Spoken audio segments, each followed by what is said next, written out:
Magandang araw po, President. Ito pala si President Fu na kababalik lang ng bansa. Ang gwapo naman niya. Ang tangkad niya 185 sentimetro. At ang haba pa ng mga binti niya. Hanggang dibdib ko na siya. Wag po, Vice President Yu. Vice President Yu, wag po kayong ganyan. Nakikiusap po ako, pakawalan niyo na ako. Vice President Yu, wag? Xiaoyang, akin ka na. Maawa ka. Pakawalan mo na ako, Vice President Yu. Sinong lapastangan ang nangahas na umistorbo sa akin? President Fu, ang babaeng iyan kasi, tinukso niya ako. Basura.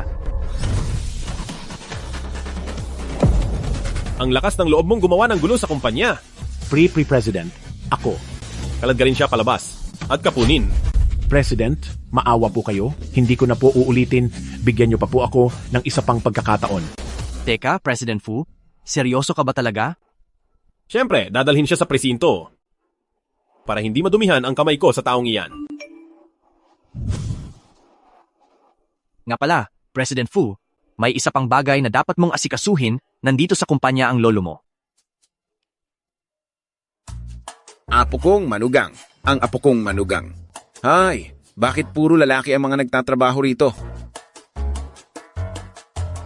Ija, napakagwapo at mahusay ng apo ko. Pwede bang makuha ang WeChat mo? Hindi na kailangan. Marami pa akong gagawin. Salamat.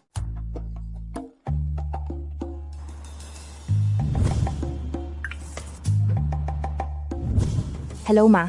Nandito na po ako sa kumpanya. Ayos naman ang lahat dito. Huwag ka nang mag-alala.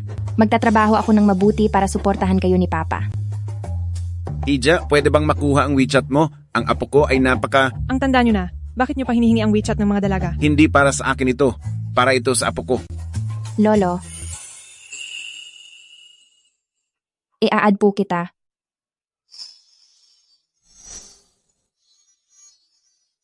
I-a-add po kita.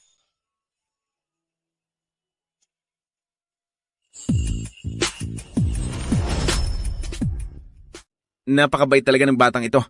Gusto ko siya. Heto bata, hindi ka ba natatakot na baka manloloko ako? Ngayon, hindi mo dapat basta-basta pinagkakatiwalaan ang kahit sino. Lolo, mukha naman po kayong hindi masamang tao. At saka, naniniwala ako na marami pa ring mabubuting tao sa mundo. Bata, hindi lang maganda ang mukha mo, napakabait mo pa. Halika. I-add mo ako sa WeChat. Sige po, Lolo. Iscan ko po kayo. Sige. Anong ginagawa mo? Ibalik mo sa akin ang cellphone ko. Sino to? Kahit sino ba ay pwedeng pumasok sa korporasyong Guangda? Sa halip na mag-deliver ng maayos? Bakit ka nandito? Pumasok ako rito ng maayos bilang empleyado, kaya ibalik mo sa akin ang cellphone ko. Alam ko na atat ka na, pero pati matandang security guard ay nakuha mong patulan. Ang tanda-tanda na nga niya. Zhang Yuan ka, di ba? Batang-bata mo pa, pero ang sama na ng ugali mo. Magsisisi ka sa ginagawa mo. Ipapatanggal kita sa trabaho sa apo ko. Ikaw? Huwag mo nga akong patawanin. Sino ba ang apo mo? Baka isa ring delivery rider yon. Hoy matanda, kilala mo ba kung sino ako? Ako ang sales team leader ng Korporasyong Guangda. Ikaw. Lolo, pare-pareho lang tayong tao. Pare-parehong kumakain. Nagtatrabaho mula alas 9 hanggang alas 5, kaya walang sinumang mas nakatataas sa iba. Kung ganoon ka kagaling, bakit nagtatrabaho ka pa? Huwag mo akong pangaralan. Isa ka lang delivery rider. Kaya pagkatapos mo, lumayas ka na. Isa na ako ngayon sa mga empleyado ng Korporasyong Guangda. Sa anong karapatan mo para paalisin ako ng ganoon-ganoon lang? Sa asal mong iyan, wala ring silbi kahit nakapasok ka pa. Hindi ka tatagal dito ng 2 araw. Li Mengfei, bakit ka ba nanggugulo rito sa kumpanya? Hiwalay na tayo. Ang mahal ko, na ngayon ay si Yuan. Mukhang magiging kapana-panabik ang eksenang ito. Sige. Sana kayong dalawang manloloko ay magsama ng maligaya habang buhay. Mahal, tingnan mo siya, iniinsulto tayo. Li Mengfei, humingi ka agad ng tawad sa amin.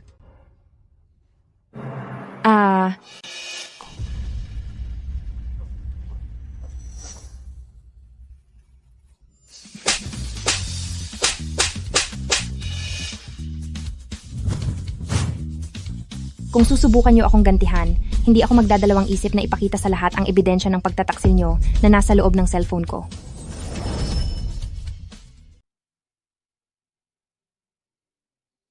Nakakatuwa ang batang ito.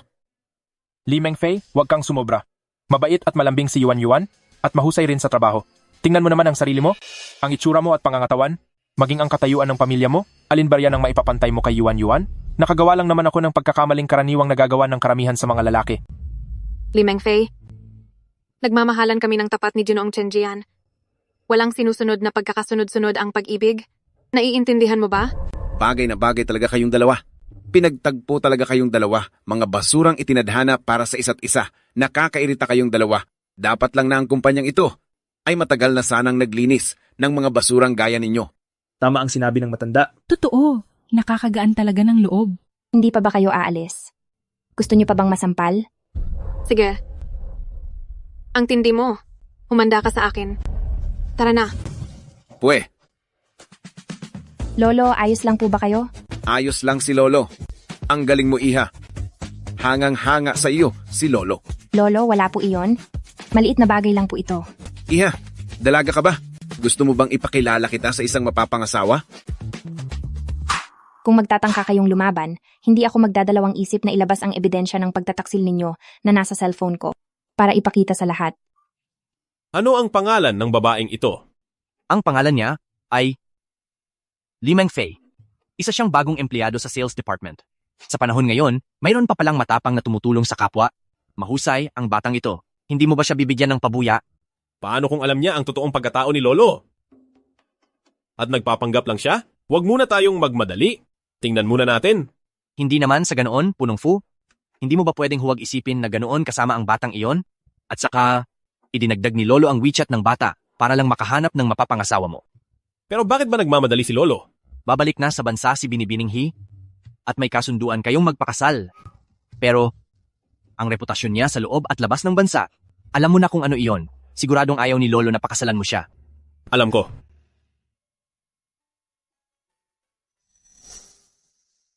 Nene, nasaan ka? Punong Fu, nitong nakaraang kalahating buwan, madalas kang pinapapunta ni Lolo sa mga blind date. Sa dami ng babaeng iyon, wala man lang nagustuhan ng iyong mga mata? Huwag mong sabihing, iniisip mo pa rin ang batang babaeng iyon? Tatay! Tatay! Huwag po kayong umalis! Kailangan pa natin ng pera para sa panggamot ni nanay, tatay! Kayong dalawang mag-ina, huwag na kayong maging pabigat sa akin. Tatay! Tatay! Huwag po kayong umalis! Tatay! Tatay?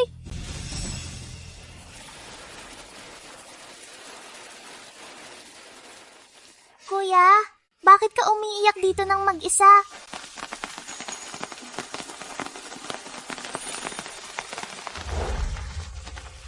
Kuya, kung sabi ng nanay ko, ang tunay na lalaki ay hindi dapat umiiyak agad. Anong silbi ng pag-iisip sa kanya? Noong 18 taon na ang nakakalipas ay lumipat na siya ng bahay at wala nang balita simula noon? Malamang ay hindi ko na siya muling makikita pa.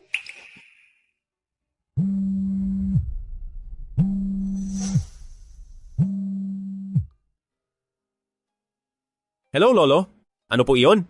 Apo ko, bumaba ka na rito agad. May magandang balita ang Lolo sa'yo. Ikaw talaga, malapit ka nang magkaroon ng asawa. Neng, bababa na ang apo ko rito, siguradong matutuwa ka kapag nakita mo siya mamaya. Lolo, hindi ko pa man lang nakikita ang apo ninyo. Paano ko siya mapapakasalan? Malilate na po ako sa trabaho. Kailangan ko nang umalis. Babye po. Ay, aray. Ang sakit ng dibdib ko. Lolo, okay lang po ba kayo? Tara, dadalhin ko po kayo sa ospital. Neng, dati pa itong nararamdaman ni Lolo. Ayos lang ako. Hindi po pwede, Lolo. Mahalaga ang kalusugan ninyo. Baka lumala pa iyan kapag hindi naagapan. Ay, okay lang talaga ako. Gagaling din ako kapag dumating na ang apo ko. Lolo!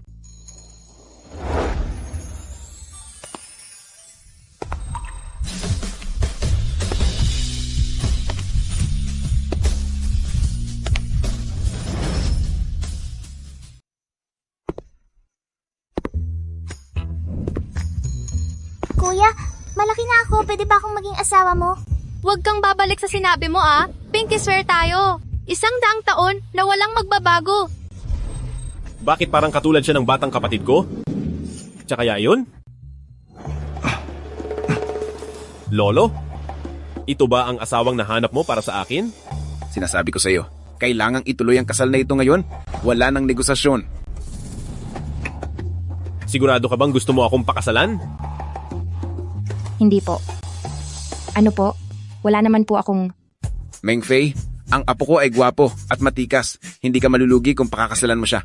Mayroon siyang matatag na kita, pumapasa ang hitsura niya, tiyak na panalong-panalo ka na. Lolo, unang beses pa lang kaming nagkita ng apo ninyo, hindi pa kami masyadong magkakilala. Hindi ba masyadong mabilis ang pagpapakasal na ito? Mula pagkabata, ako lang ang tumatanggi sa iba. Wala pang ibang nakakatanggi sa akin. Ayaw mo ba sa akin dahil mahirap ako? Halatang pera lang ang habol mo. Hindi po. Pareho lang tayong nagtatrabaho. Kung mahirap ka, mas mahirap ako. Kung ganoon, ayaw mo ba sa akin dahil pangit ako?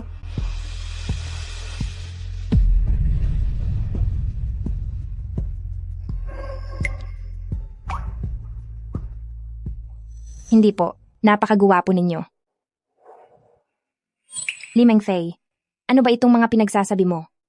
Pwede bang maging mahinhin ka naman? Dahil dito, pasok pa rin ako sa mga hinahanap mo sa isang asawa. Hindi ba kailangang magkakilala muna tayo? Magpapakilala muna ako sa iyo. Ako si Fu Yunxing, 25 taong gulang, isa akong empleyado ng Korporasyong Guangda. Ikaw naman? Ako si Li Mengfei, 21 taong gulang at isang bagong empleyado ng Korporasyong Guangda. Sige, tapos na ang lahat. Maaari na tayong kumuha ng sertipiko ng kasal ngayon. Sandali lang, lolo naman, lolo. May apo na akong babae. Sa pagkakataong ito, kailangang uminom ako ng marami pag-uwi ko. Ang susunod na hakbang ay ang madaliin silang bigyan ako agad ng isang malusog na apo sa tuhod. Bakit ba parang nalilito ako at narito na lang bigla? Ngumiti kayong dalawa. Lapit pa ng kaunti. Bakit ka ba tulala riyan? Ngumiti ka naman.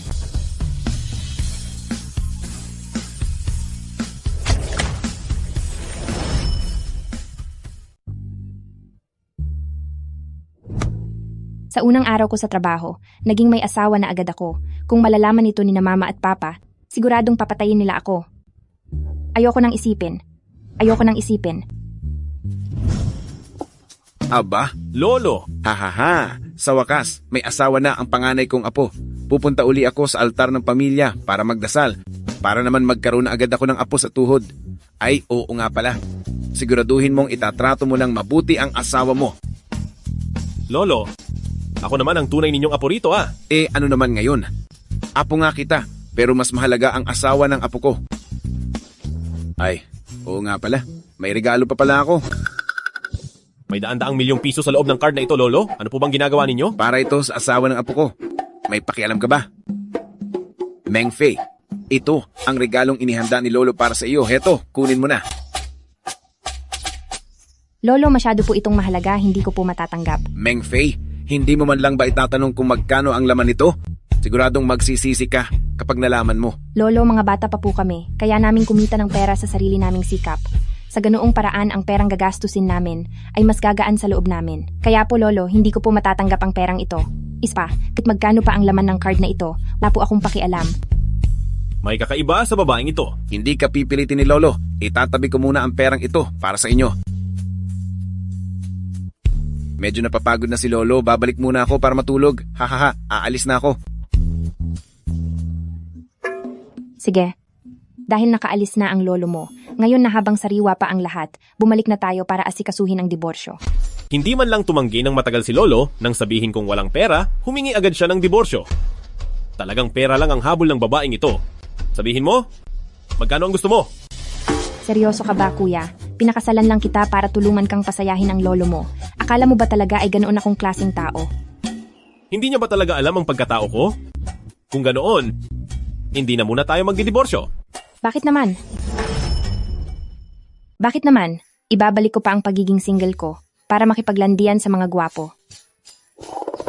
Ikaw pa talaga? Sapat na ngang mapangasawa mo ang isang guwapong gaya ko. Sa madaling salita, hindi muna tayo magdidiborsyo ngayon. Eh, kailan naman tayo maghihiwalay? Kapag libre na ako, masyado akong abala. Akin na ang cellphone mo. Para saan? Password.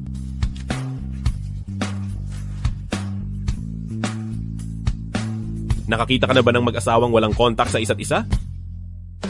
Bakit ba ang yabang mo?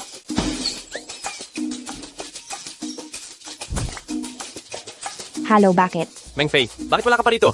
Unang araw mo ngayon sa trabaho, mahuhuli ka na. Patay na, patay na. Lagot na ako.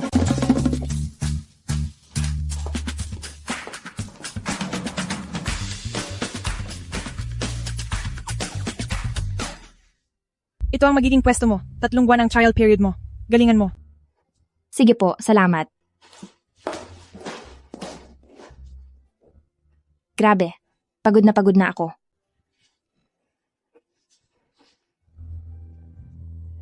Tingnan mo nga yung itsura mo sa kakatakbo, uminom ka muna ng tubig. Talagang pinakamabait si Manong Chuan. Ay, nainuman ko na iyan. Ano? Biro lang, huwag kang mag-alala. Ginamit ko na sa pagdidilig ng halaman ng kalahati niyan. Manong Chuan, hindi nakakatawa ang biro mo.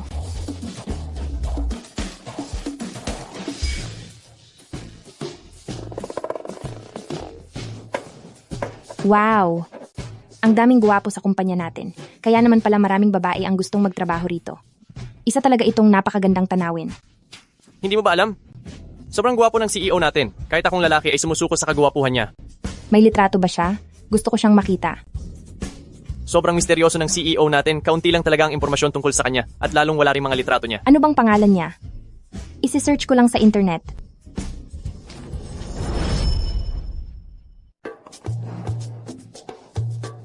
Ay nako. May gana ka pang mag-search ng mga pogi rito. Huli ka na sa unang araw ng trabaho. Bilisan mo at magpaliwanag ka kay Supervisor Liu. Napakasama ng ugali ng supervisor natin. Patay, nakalimutan ko ang mahalagang bagay na iyon. Diyos ko.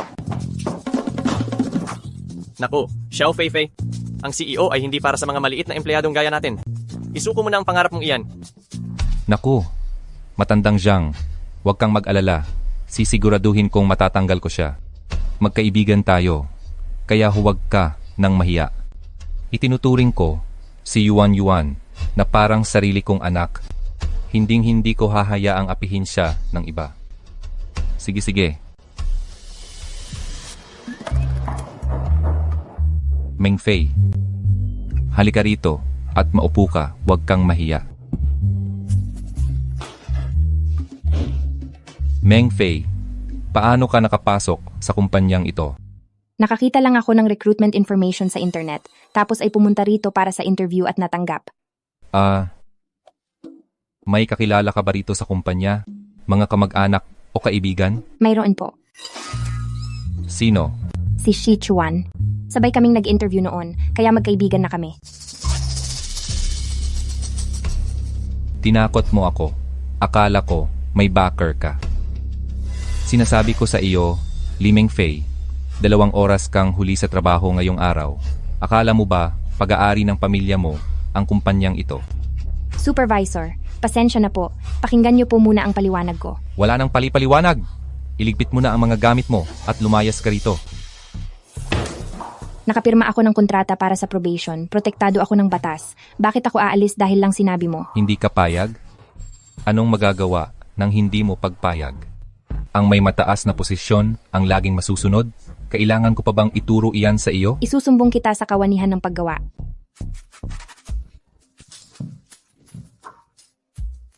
Espesyal na asistente Shen. Sige po, sabihin niyo po. Sige po, naintindihan ko. Hay, bumalik ka rito. Hindi ba't hindi ka sang-ayon? Patutunayan ko ito sa iyo para maniwala ka.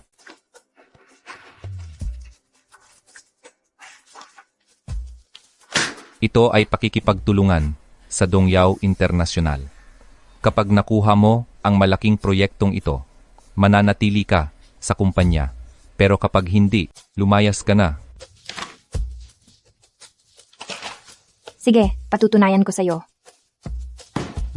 Bata, masyado ka pang hilaw. Ikaw ang sasalo sa problemang ito. Hindi pa ba nakuha ang kontrata sa Dongyao? Hindi pa ba nakuha ang kontrata sa Dongyao? Ang tagapangulong Fang na iyon ay isang matandang lasenggo na alak lang ang mahalaga sa kanya. Nagkaroon na ng bleeding sa sikmura ang direktor ng aming sales department. Pero hindi pa rin namin ito nakuha. Mahalaga ang proyektong ito para sa pagbabago ng kumpanya. Kaya kailangang magtagumpay tayo. Inutusan ko na ang sales department na magtalaga ng pinakamagaling na empleyado para ituloy ang negosasyon. Siguradong magkakaroon na ng pag-unlad ngayong araw. Huwag na lang. Hindi ako mapakali. Ako na mismo ang mag-aasikaso sa proyektong ito. Pero Punong Fu, kakasal mo lang ngayong araw? Sigurado ka bang hindi mo kailangang samahan ng iyong asawa? Mapagpanggap na kasal lang iyon. Para lang mapagbigyan si Lolo. Huwag nang maraming salita, ayusin mo na agad ito. Gusto kong makita si Tagapangulong Fang ngayong gabi. Sige po. Alam kong ikaw ang presidente ng Korporasyong Guangda, pero hindi mo rin pwedeng balewalain ang aking mga patakaran. Inumin mo muna ang 10 basong ito bago tayo mag-usap tungkol sa pagtutulungan. Punong Fu, hindi pa gumagaling ang sakit mo sa sikmura, hindi ka pwedeng uminom ng ganyan. Walang anuman. Basta mapirmahan lang ang kontratang ito.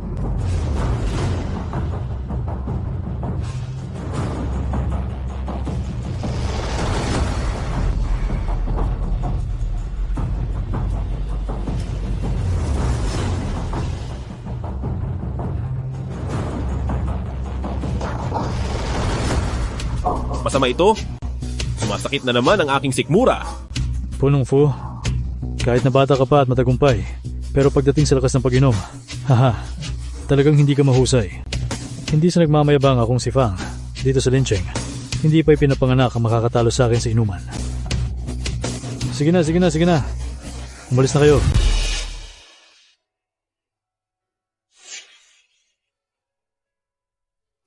Bakit siya narito rin? Huwag mong sabihing nandito rin siya para sa negosasyon. Mukhang nasasaktan siya ng husto. Pareho lang kaming nagtatrabaho. Tulungan ko na siya. Punong Fu, huwag ka nang uminom pa. Ako na ang iinom para sa iyo.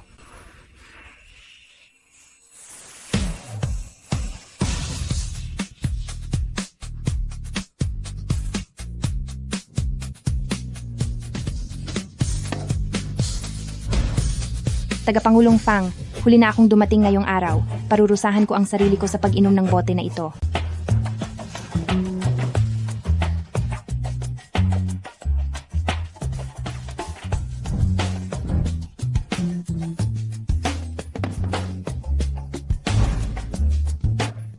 Tagapangulong Fang, matapos kong parusahan ang sarili ko, iaalay ko sa inyo ang bote na ito bilang paggalang. Napakahusay.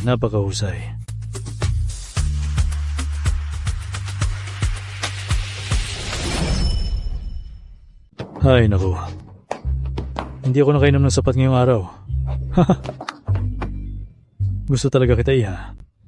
Nagkataong wala akong anak na babae. Maging anak na kita. Sige po. Iyang tapang mo sa pag-inom. Katulad na katulad ko, haha. Ano po? Tagapangulo Fang, kailan po ba natin pipirmahan ang kontrata? Ay nako, pipirmahan na. Nagsalita na nga ako. Siyempre naman. Sige po. Nandyan na ang sasakyan. Ang lakas mong uminom ah.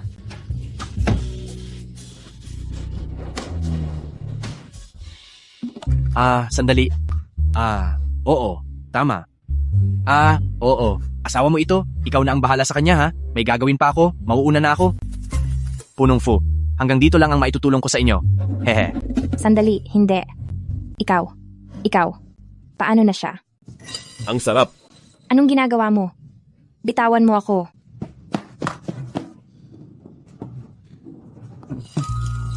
Asawa kita. Bakit ang ganda-ganda ng asawa ko?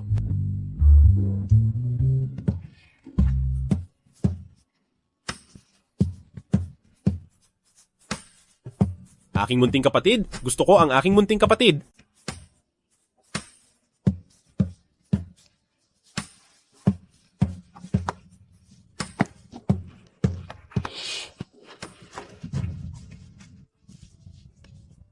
Balat na hugis paru-paro.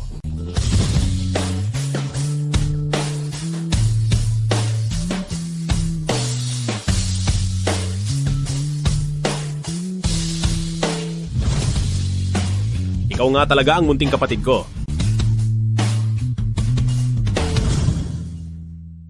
Talagang ang ikaw ang nakababata kong kapatid.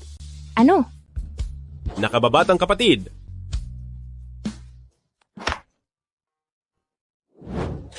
Anong nakababatang kapatid? Sinasabi ko na nga ba, mas pogi ang lalaki, mas hindi mapagkakatiwalaan. Kasal ka na sa akin, bakit ibang babae pa rin ang nasa isip mo? Taxi.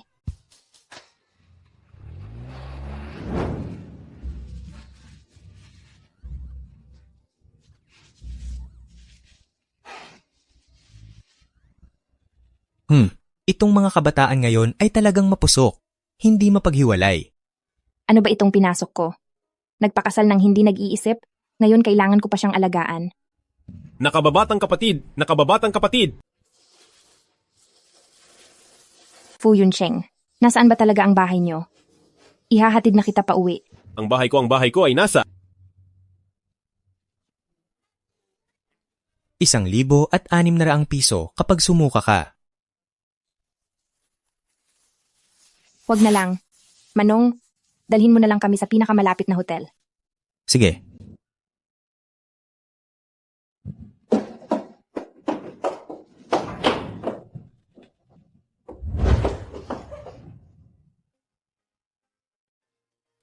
Huwag kang aalis. Huwag kang aalis.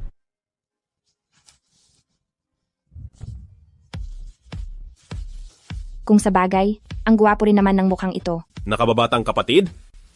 Nakababatang kapatid. Manloloko, anong oras na ba? Nakababatang kapatid mo pa rin ang iniisip mo. Pagkatapos ng lahat, nang hirap ko para lang mabuhat ka pabalik dito.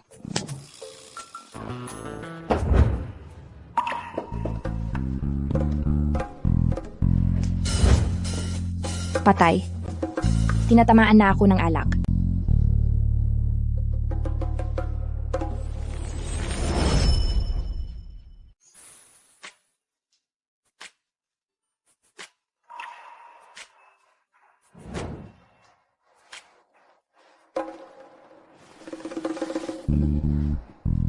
Nasaan ba ito? Espesyal na asistente Shen? Espesyal na asistente Shen?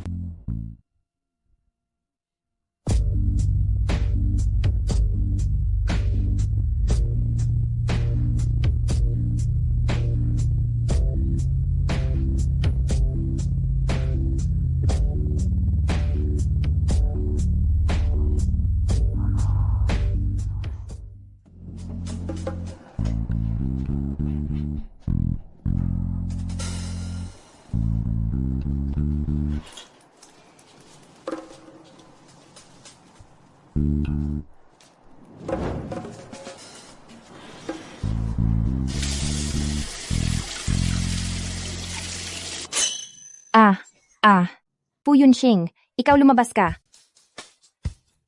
Bakit ka nandito? May gana ka pang magtanong. Kung hindi lang kita binuhat pa uwi kagabi, ay malamang sa kalsada ka na natulog. Kahapon. Ikaw. Anong ikaw? Labas. Bakit ang sakit ng ulo ko? Ano bang nangyari kagabi? Nag-blackout ako dahil sa pag-inom. Sandali. Fu Yunsheng, kagabi, wala namang nangyari sa atin, di ba?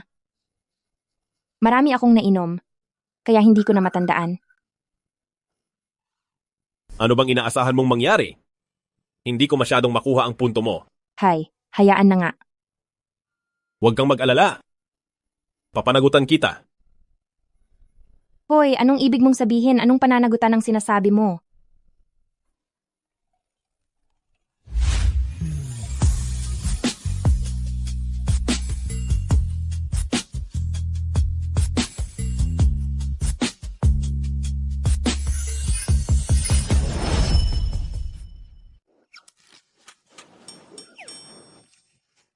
Sinasabi ko sa iyo, kagabi, walang nangyari sa atin. Kung maglakas loob kang magkalat ng chismis sa labas, humanda ka at pupunitin ko ang bibig mo. Sige. Pangako, hindi ako magsasabi. Siya nga pala, nandito ka rin ba para sa pakikipagtulungan? Paano kung hindi matuloy ang usapang ito? Ano ang gagawin mo? Kung hindi ito magtatagumpay, mawawalan na ako ng trabaho. Ang pambili ng gamot ni Lolo, hindi ko na mababayaran ang mga gastusin sa ospital. Hala, ganoon ba kalala? Kahit na hindi rin mayaman ang pamilya namin, mabuti na lang at buhay pa ang mga magulang ko.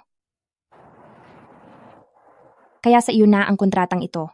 Kahit na ito lang ang tanging pagkakataon ko para manatili sa Korporasyong Guangda, tingin ko ay mas kailangan mo ito. Talaga bang ibinibigay mo na ito sa akin? Siyempre. Ang trabaho naman, maaari pa akong makahanap ng bago.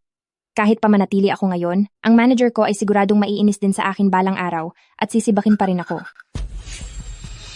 Unang araw mo pa lang sa trabaho, gusto ka na nilang sibakin?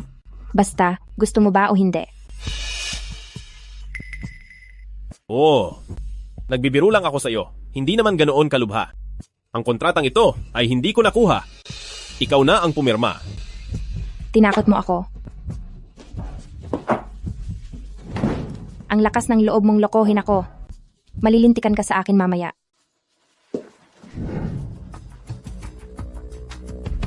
Ipasisante mo ang manager ng sales department, hayaang maranasan din niya ang pakiramdam ng pag-abuso sa kapangyarihan.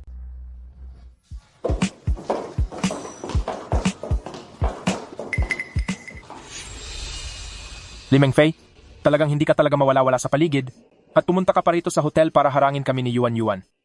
Limeng Fei, kami na ni Ginoong Chen Jian ngayon. Pwede ba? Huwag mo na kaming gambalain.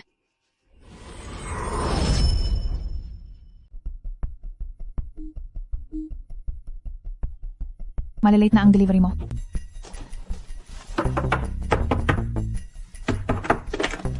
Customer, ang inyong Meng Fei! Ginoong Chen Jian?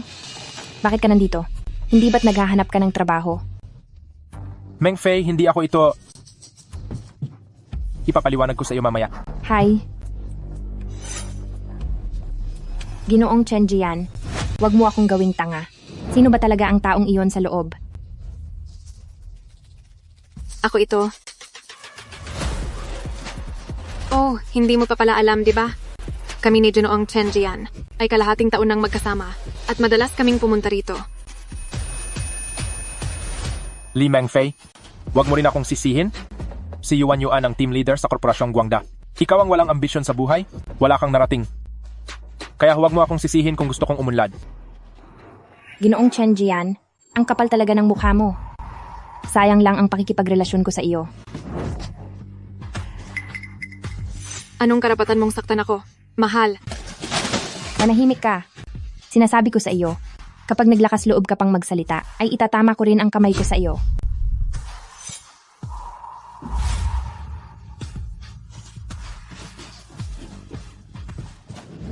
Limeng Fei, humanda ka sa akin.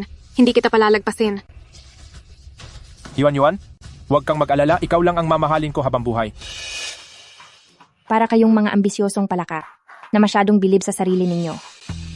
Kayong dalawa, bagay na bagay kayong magsama habang buhay, di ba? Huwag na kayong maghanap ng iba para hindi na kayo makapamerwisyo pa. Limeng Fei, humanda ka sa akin. Hindi ka na makakatagal pa sa Korporasyong Guangda.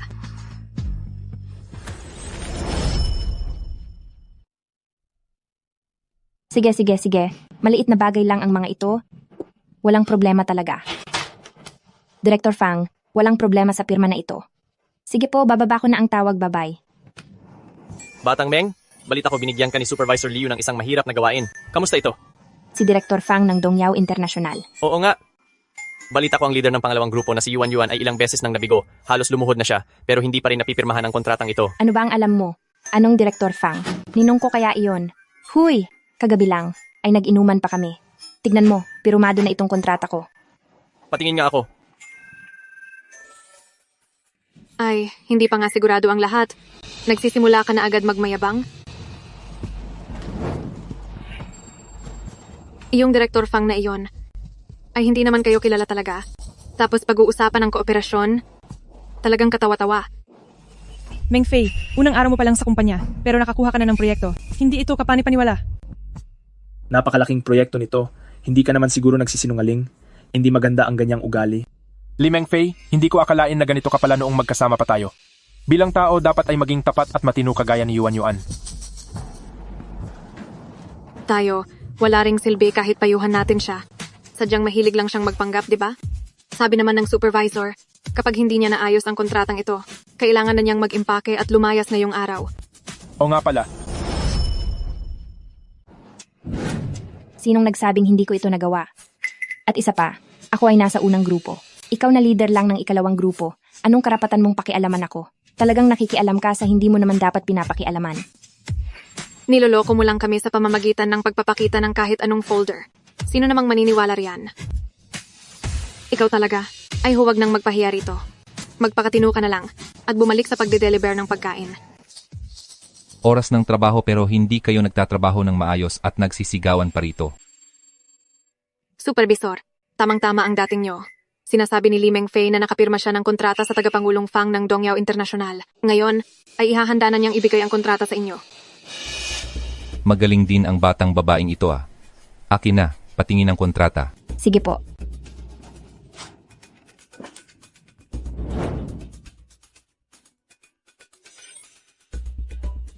Ay, totoo ngang may pirma ni tagapangulong Fang. Ang galing naman. Nakita ko, ang halaga ng deal ay 780 milyong piso. Bakit? Paanong nangyari iyon? Unang araw pa lang niya sa trabaho, pero nakakuha na agad siya ng ganito kalaking deal. Batang Meng, narito si Manong Chuan para suportahan ka. Napakahusay. Ito ay isang malaking deal na kahit ang buong departamento ng marketing ay hindi makuha. Yuan, leader ka pa naman ng ikalawang grupo. Hindi ba halos lumuhod ka na para lang makiusap kay tagapangulong Fang na pumirma ng kontrata? Kaya huwag ka nang maingit yan.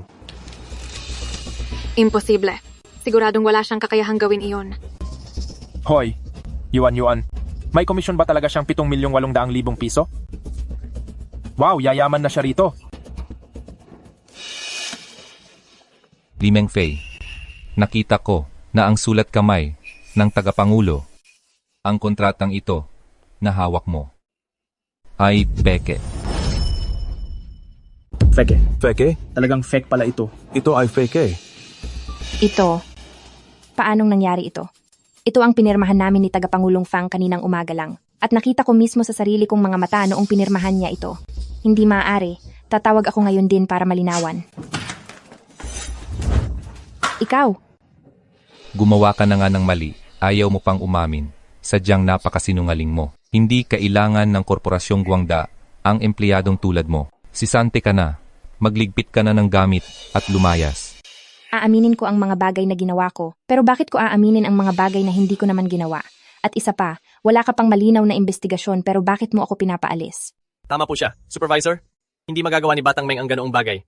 Isang hamak na empleyado ka lang, nagagawa mo pang turuan ako sa trabaho, umalis ka rin kasama niya. Ikaw.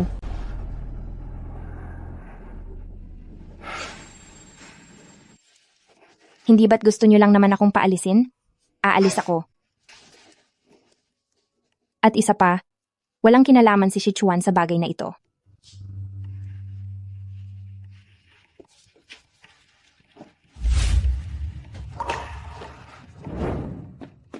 Li Mengfei, tugmang-tugma talaga sa iyo ang pangalan mo. Buong araw ka na lang talagang nangarap ng gising, masyadong nakakatawa. Nakakahiya, hiyang-hiya na talaga. Tignan natin kung sinong kumpanya pa ang mangangahas na kumuha sa isang sinungaling na tulad niya. Yuan, sumunod ka sa akin, sa opisina.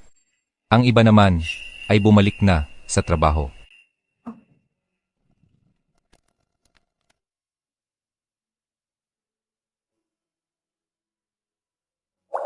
Hay, napakahirap talagang magtrabaho ng maayos. Batang Meng? Naniniwala si Manong Chuan sa iyo. Huwag mong pakinggan ang mga kalokohan ng matandang si Liu Shengli na yon. Sa tingin ko gusto niya lang makuha ang komisyon mo, kaya siya nagsisinungaling ng ganyan.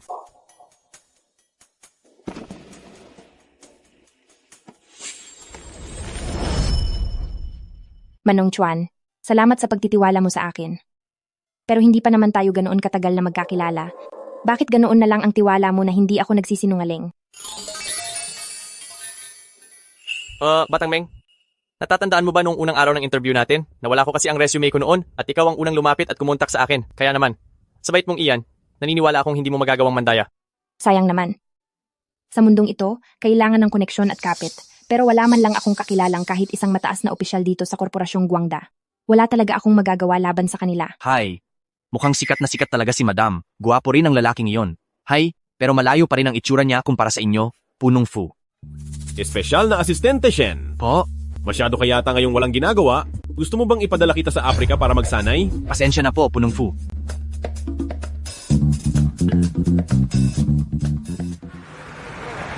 Yuan, ibinigay ko lang sa iyo ang kliyenteng ito ni Li Mengfei dahil sa tatay mo. Kailangang magpakitang gilas ka sa harap ng presidente. Huwag mo akong ipapahiya. Tito Liu, ikaw na talaga ang pinakamabait kong tito. Kapag naging matagumpay na ako, hinding-hindi ko makakalimutan ang tulong niyo. Yuan, ang bibig mo talaga, napakasarap pa ring magsalita. Tutok na tutok ang presidente sa proyektong ito ng Dongyao International. Pagdating niya mamaya, huwag kang kakabahan. Galingan mo lang ang pagre-report, ha? Sige po.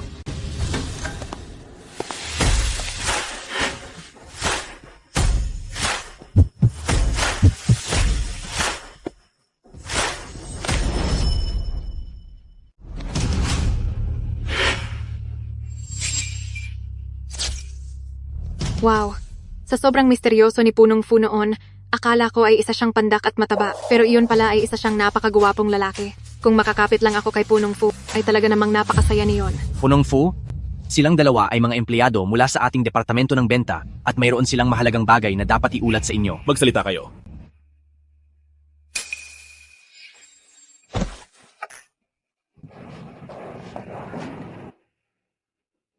Punong Fu, balak ko sanang ibigay ang kontratang ito ng Dongyao International sa aming direktor ng benta, pero nagbitiw sa tungkulin ng aming direktor kaninang umaga, kaya wala akong nagawa kundi ang direktang ibigay ito sa inyo.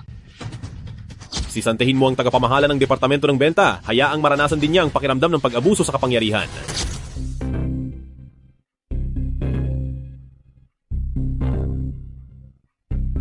Napakahusay! Anong premyo ang gusto mo? Kilala ako sa pagiging patas pagdating sa gantimpala at parusa. Gusto ko pong pumasok sa opisina ng presidente. Basta't malapit lang ako kay Punong Fu, siguradong mahuhulog din ang loob niya sa akin. Walang problema? Pero gusto ko lang siguraduhin, sigurado ka bang ang kontratang ito ay ikaw mismo ang nakakuha? Hindi ako papayag. Manong Chuan, hindi talaga ako naniniwala na wala man lang kahit isang tao rito sa Korporasyong Guangda ang papanig sa atin. Tama ka, Batang Meng. Nandito lang si Manong Chuan para suportahan ka. Hoy, paano kaya kung hanapin natin ang presidente para bigyan tayo ng hustisya? Pero presidente siya, ni hindi pa nga natin siya nakikita ng personal. Sa tingin mo ba ay lulutasin ng isang presidenteng gaya niya ang maliliit nating problema? Nabalitaan ko kasi na tinanggal lang sa trabaho ang sales director kaninang umaga dahil sa pang-aabuso sa kapangyarihan. Sa tingin ko ay mukhang makatwirang tao naman ang presidente natin. Sige, kung ganoon nga, kailangan nating makuha ang hustisyang para sa atin. Sigurado ka bang ikaw ang nakakuha ng kontratang ito? Pag-isipan mong mabuti kung ano ang kahihinatnan mo kapag niloko mo ako. Kami lang ng matandang si Liu Shengli ang nakakaalam tungkol sa bagay na ito. Siguradong hindi malalaman ni Punong Fu ang katotohanan. Punong Fu, ako po talaga ang pumirma sa kontratang ito. Si tagapamahalang Liu ang makakapagpatunay niyan. Ay, opo. Tama po siya. Kahit sino naman ay kayang magsabi ng magagandang salita, hindi ba? Mayroon ka bang ibang ebidensya para patunayan iyan? Bahala na. Ibubuhos ko na ang lahat. Kaya kong mangako ng may panunumpa na ako talaga ang pumirma sa kontratang ito. Ang panunumpa mo ay parang biro lang. Paano kung niloloko mo lang kami? Kung hindi ako ang pumirma sa kontratang ito, sana ay mabangga ako ng sasakyan paglabas ko, o kaya ay mahulog ako mula sa gusali at mamatay, at hinding-hindi na rin ako makakatapak pa sa industriyang ito. Hindi naman talaga magkakatotoo ang sumpa ko, kung hindi ay puro mabubuting tao na sana ang nandito sa mundo. Matindi ang batang ito. Siguradong malayo ang mararating niya sa hinaharap. Sige, dahil dyan, bibigyan kita ng magandang pabuya sa harap pa mismo ng lahat ng sales personnel ng kumpanya para hayaan din silang matuto ng mabuti mula sa iyo.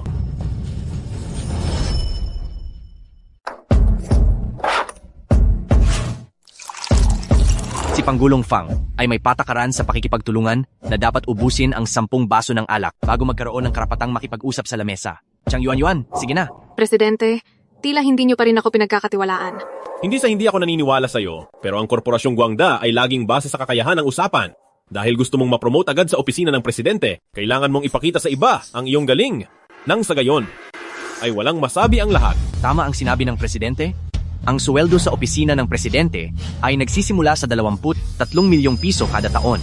Ito na ang pinakamagandang pagkakataon mo para umangat agad sa buhay, kaya siguruhin mong hindi mo ito pakakawalan. Noong nakaraan, 3 baso pa lang ay nasuka na ako. Pero basta't ma-promote lang ako sa opisina ng presidente, kahit ano ay gagawin ko. Bahala na, lalaban ako.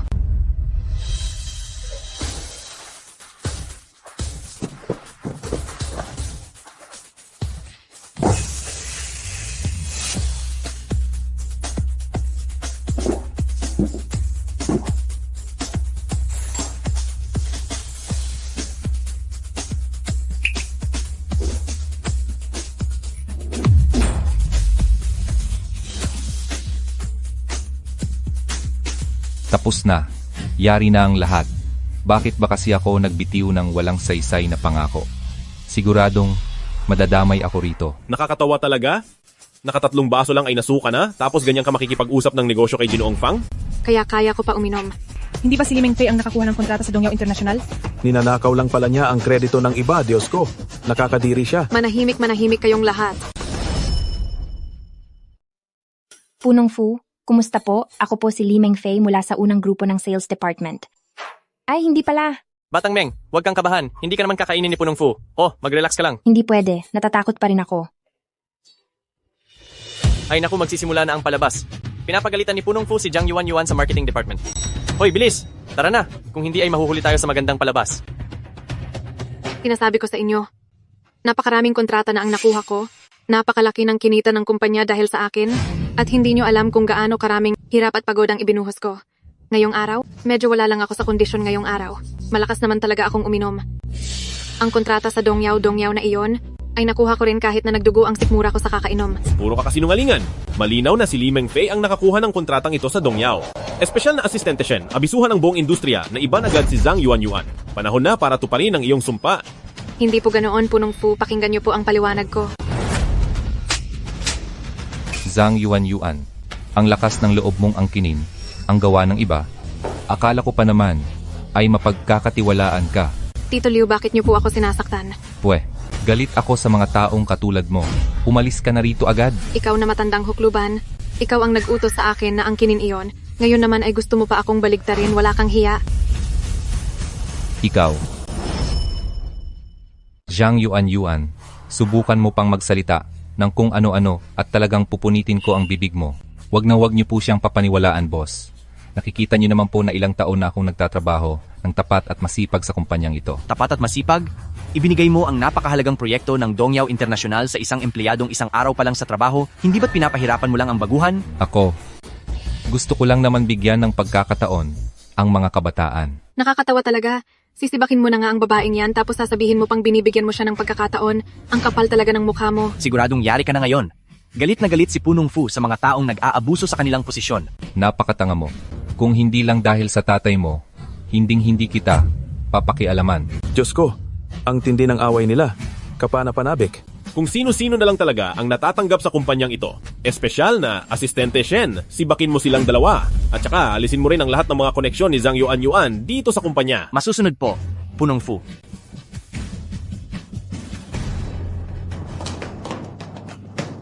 Sichuan, tingnan mo si Zhang Yuan. Basang-basa ang mukha sa luha. Siguradong napagalitan siya ng husto. Ang sarap naman sa pakiramdam nito. Totoo yan. Ang galing talaga ng ating Punong Fu. Sichuan, tara na. Gusto kong makita kung ano ba talaga ang hitsura ng ating boss at para na rin mapasalamatan siya ng personal. Mukhang pamilyar ang likod niya. Siya ay... Lagot na. Kapag nakita ni Punong Fu na hinihila ni Mrs. ang ibang lalaki, tiyak na magsiselos iyon ng husto. Hindi maaari, hindi niya ito dapat makita. Anong ginagawa mo? Punong Fu, may mahalagang kailangan sa inyo si Punong Liu? Sobrang apurahan ito? Kung may mahalagang pakay, bakit hindi na lang sabihin? May inaasikaso ang presidente sa ngayon. Hindi pa kayo pwedeng pumasok. Sino kaya ang dapat piliin? Ang kababata o ang bagong dating? Nakakalito talaga. Punong Fu, kumusta na kayo ni Mrs.? Noong nakaraang gabi, pwede ba? Huwag kang maging chismoso sa buong maghapon. Punong Fu, kasal na kayo ni Mrs.? Pero paano kung biglang lumitaw ang kababata mo? Hindi ba't magkakagulo ng husto? Kasunduan lang ang kasal namin at maghihiwalay din kami balang araw. Seryoso po ba kayo, Punong Fu? Kung hindi mo mahanap ang kababata mo, tatanda ka na lang bang mag-isa? Kapag hindi ka pa tumahimik, maniwala ka na itatapon kita sa Afrika. Naniniwala ka ba na itatapon kita sa Afrika? Wag po. Kasalanan ko po. Tutok na tutok ka kay Li Mengfei? Gusto mo ba siya? Kung gusto ko nga siya, maaari ko ba siyang ligawan? Ligawan mo kung gusto mo. Wala akong pakialam. Ano po? Punong Fu, pag-usapan na lang muna natin ang seryosong bagay. Ibibigay pa rin ang komisyon ni Li Mengfei. Malaking dilang nakuha niya ngayon. Nararapat lang na bigyan siya ng gantimpala. Ikaw na ang bahala. Bago pa lang siya, hindi pwede ang posisyong sales director. Baka mapag-usapan lang siya ng iba. Kaya, I-promote na lang siya bilang team leader. Sige. Sige po. Gagawin ko na po. Nga pala, liligawan ko na talaga siya. Huwag kang magsisisi ah. Lumabas ka. Bakit ba ako ganito kay Rita?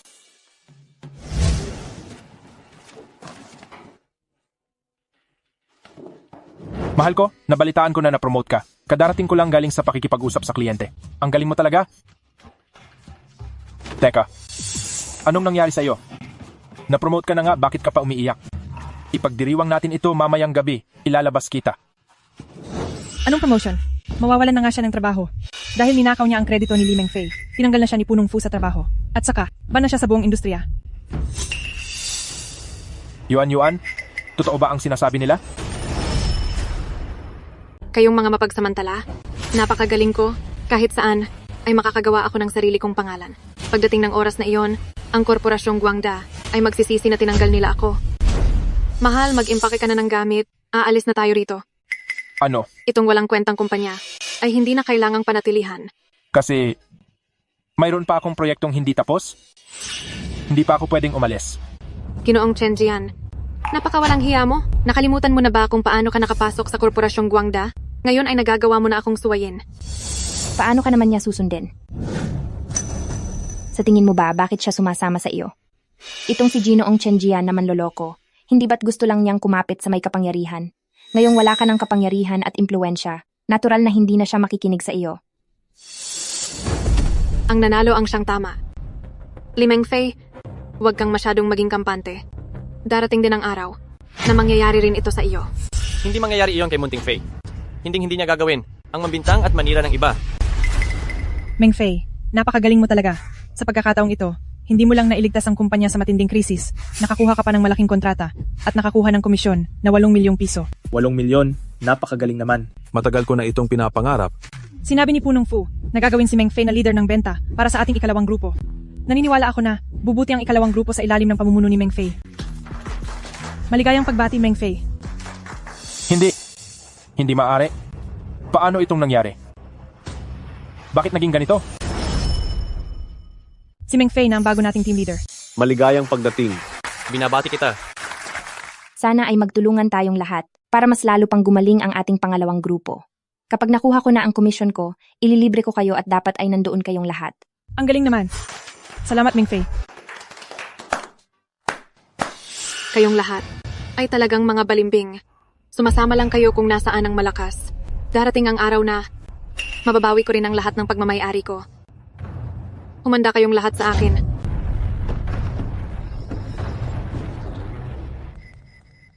Mengfei, hindi ka lang maganda, kundi napakahusay mo rin. Ang sinumang makapag-asawa sa iyo ay magiging napakaswerte talaga. Tama, Mengfei. Single ka pa ba? Hoy, kayong lahat.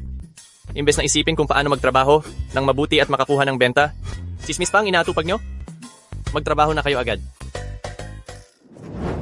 Mengfei, sa totoo lang ay mahal na mahal talaga kita. Si Zhang Yuan lang naman ang tumukso sa akin. Ikaw pa rin ang tinitibok ng puso ko. May mukha ka pang ipakita para sabihin iyan? Napakakapal talaga ng mukha mo. Daig mo pa ang pader sa kapal. Mengfei, wala na kami ni Zhang Yuan. Pwede ba tayong magsimulang muli? Mukhang noong huli kitang sinampal, ay hindi ka pa rin natauhan. Gusto mo bang sampalin kita ulit? Isa pa, ang mga katulad mo, ay hindi dapat manatili sa grupo ko. Mag-impake ka na ngayon din at lumayas ka rito. Mengfei? Huwag kang humarang sa dinadaanan ko.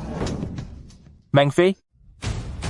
Kapag sinubukan mo pang guluhin si Mengfei, mag-ingat ka dahil baka bugbugin kita.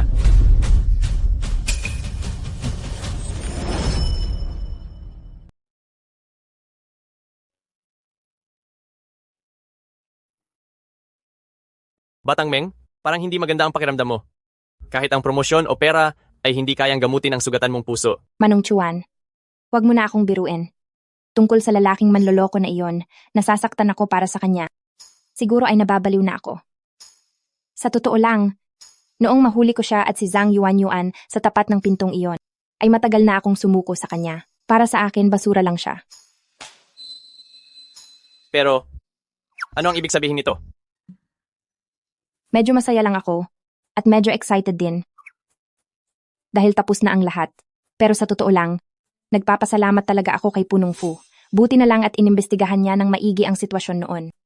Kapag nagkaroon ng pagkakataon, gusto ko siyang pasalamatan ng personal. Sige na, huwag na nating pag-usapan iyan. May gusto sana akong itanong sa iyo. Manong Chuan, bakit ka pa nahihiya sa akin? Sige, sabihin mo na. Dapat mong pagtuunan ng pansin ng mga tao sa paligid mo. Mahirap maghanap ng palakang may 3 paa, pero ang mga lalaking may 2 paa ay kahit saan. Ano sa tingin mo sa akin? Manong Chuan, iyon ba talaga ang ibig mong sabihin? Batang Meng, seryoso ako. Gusto talaga kita. Kahit na isa lang akong ordinaryong empleyado ngayon. Pero magsisikap at magtatrabaho ako ng mabuti. Hindi ganoon. Paano ko ba siya tatanggihan? Sasabihin ko bang may asawa na ako? Pero bakit naman bigla akong nagkaroon ng asawa? Hindi rin naman siya maniniwala sa akin. Ano kasi? Manong Chuan, kasi... Pwede naman nating subukan muna. At kung hindi talaga tayo bagay, ay pwede tayong maghiwalay ng maayos. Huwag kang mag-alala. Pangako ko na hindi ako mangungulit. Hindi sa ganoon. Ang ibig kong sabihin ay... Teka. Huwag ka munang sumagot. Pag-isipan mo ng mabuti. Hindi ako nagmamadali.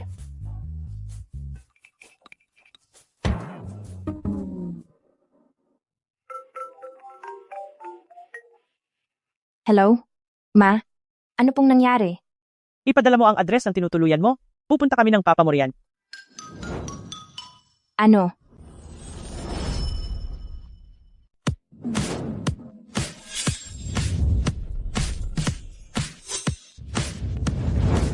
Cheng Kun, talagang nahirapan ang ating anak nitong mga nakaraang taon. Sabi nila ay dapat palakihing mayaman ang mga anak na babae, pero ikaw naman, mas pinili mo pang ipadala ang anak natin sa probinsya ng napakatagal. Hindi ko rin naman yun ginusto. Sa tingin mo ba ay hindi ako nag-aalala sa sarili nating anak? Pero tingnan mo, ang anak ni Tagapangulong Chen ay kaloloko lang ni Huang Mao ng ilang daang libong piso. Yung anak naman ni Matandang Meng, araw-araw na nagbubuhay bulakbol sa mga bar. Isipin mo, kung magiging katulad nila ang anak natin, hindi lang simpleng pag-aalala ang mararamdaman ko, kundi sasakit talaga ang ulo ko. Napakabait at napakamakatwiran talaga ng anak natin. Hindi niya tayo binigyan ng sakit ng ulo sa loob ng maraming taon. Noong nasa kolehiyo pa siya, lagi siyang nakakakuha ng scholarship. Sa tingin mo, hindi ba dapat na nating sabihin sa kaniya ang tungkol sa tunay nating yaman? Hindi pwede. Hindi pa ito ang tamang panahon. Ang ating anak ay, kasi simula pa lang magtrabaho sa lipunan, dapat lang na maranasan niya ang bagsik ng tunay na buhay. At saka, hindi ba't wala pa ring nobyo ang anak natin hanggang ngayon? Pero ano namang kinalaman yan sa usapan natin? Sa pagkakataong ito, wala nang makakapigil sa akin. Malaki ang kinalaman yan. Kapag nalaman ng iba ang tunay niyang pagkatao, paano kung ang mga lalaki ay lumapit lang sa kaniya dahil sa pera natin? Anong gagawin mo? Baliwala lang ang pera. Pero paano kung masaktan lang nila ang anak natin? Anong mangyayari noon? Hay nako, sige na nga. Susundin ko muna ang gusto mo. Kapag nakapag-asawa na siya, saka na natin sasabihin sa kaniya ang tungkol sa tunay nating yaman. Sir, ma'am, malapit na po tayo sa inuupahang bahay ni Miss.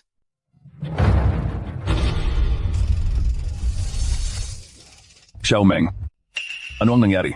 Sir, parang may nagpapakabangga. Iba-iba na talaga ang mga tao sa panahon ngayon.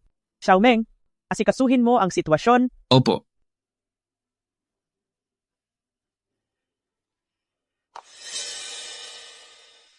Bakit parang sinatatay at nanay iyon?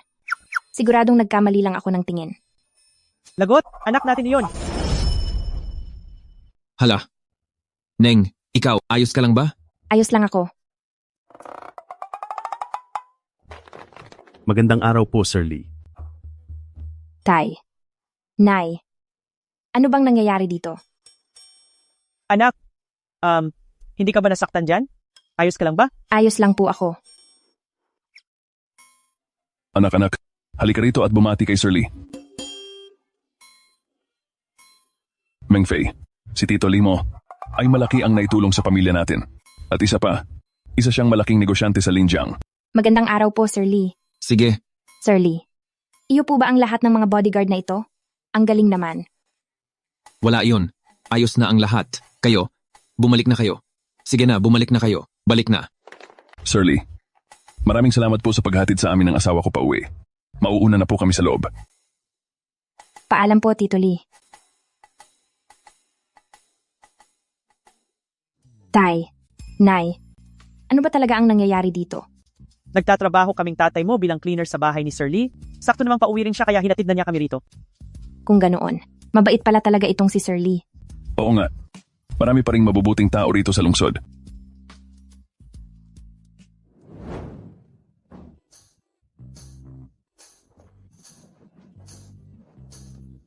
Anak, gising ka na pala. Halika. Uminom ka muna nitong sabaw ng manok habang mainit pa. Napakalinamnam nito. Ang bango naman. Nay, ngayong nandito ka sa tabi ko, napakasaya ko talaga.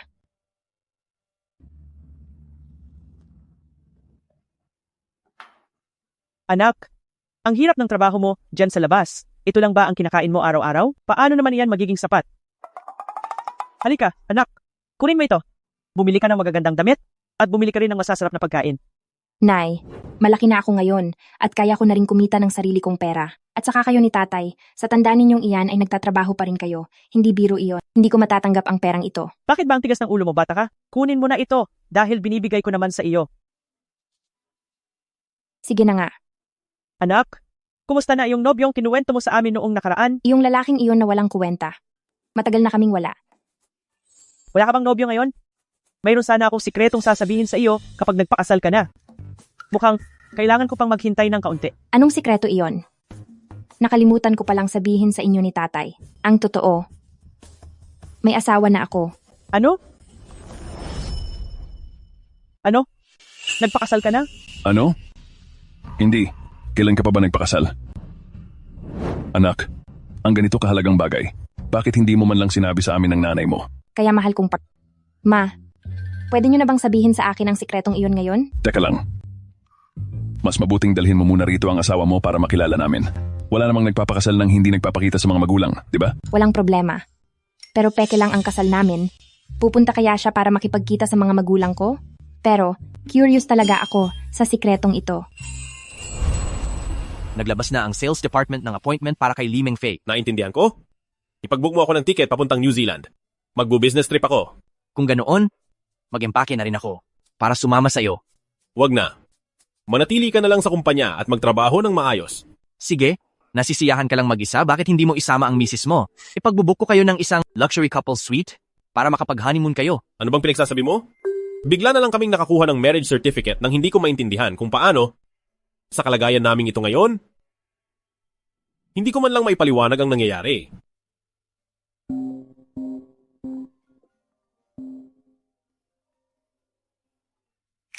Hello. Fu Yunxing. Lee Mengfei. Kaya. Nalaman niya na tinulungan ko siya? Pwede mo ba akong tulungan sa isang bagay? Nabalitaan ng mga magulang ko na kasal na ako at gusto kanilang makita. Makikipagkita sa mga magulang? Alam ko, wala kang obligasyon, pero... Alam mong wala akong obligasyon? Kaya bakit ka pa tumatawag? Dahil may alam na sikreto ang mga magulang ko. Sabi nila, sasabihin lang nila sa akin kapag nakita kanila. Sekretarya mo ba ako? Na laging handa sa tuwing tatawagin mo? Anong klaseng ugali iyan? Nagpakasal lang ako para tulungan ka, tapos ganyan pa kalala ang pakikitungo mo. Kung ayaw mo, di huwag. Ay, sige po, walang problema. I-send mo na lang mamaya ang address dito sa WeChat na ito. Masyado na ba kitang pinagbibigyan nitong mga nakaraang araw? Hindi mo ba nararamdaman? Na para sa kanya? Kasangkapan lang ako para pagbigyan ng mga magulang niya. Pero asawa niyo pa rin siya. Kung kasangkapan lang, kahit sino ay pwedeng pumunta. Mabuti pang ako na lang ang pumunta para hindi na kayo mahirapan. Punong Fu. Bawal kang pumunta. Punong Fu, nakikita ko po na may nararamdaman kayo para kay Madam. Bakit hindi niyo harapin ang tunay niyong nararamdaman? Tunay na nararamdaman? Hindi ko nga siya kilala ng lubusan. Paano ko siya magugustuhan? Punong Fu, galit kayo, apektado kayo. Ang ikinagagalit at ipinagtatampo niyo ay dahil hindi kanya itinuturing na asawa. Ganoon nga ba?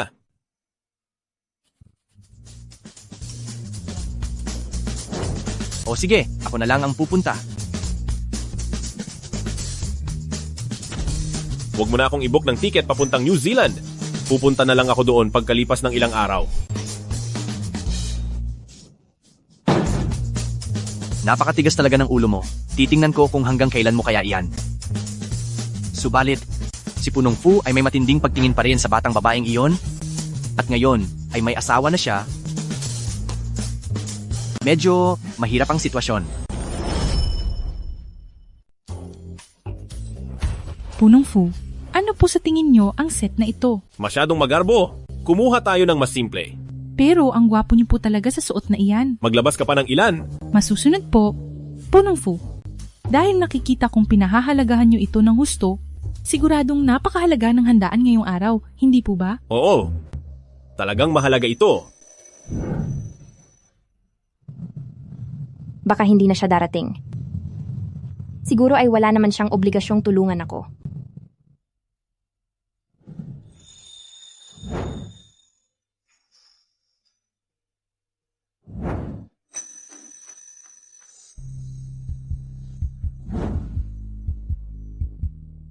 Ang guwapo niya talaga. Dumating ka nga talaga. Palagi akong tumutupad sa aking mga salita. Inisip mo pa, talagang hindi ako darating. Hindi naman. Para makapaghanda ng husto. Kaya medyo natagalan ako. Ang guwapo mo.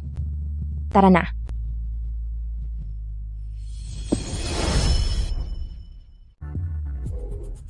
Munting Chen, alam mo ba kung ano ang paboritong ulam ni Fei Fei?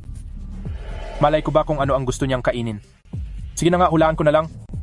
Pork strips na may garlic sauce iyon? Sige, susundin kita. Mamaya ay magluluto ako ng pork strips na may garlic sauce. Naku nanay, tutulungan kita. Nanay, tatay, nandito na po kami.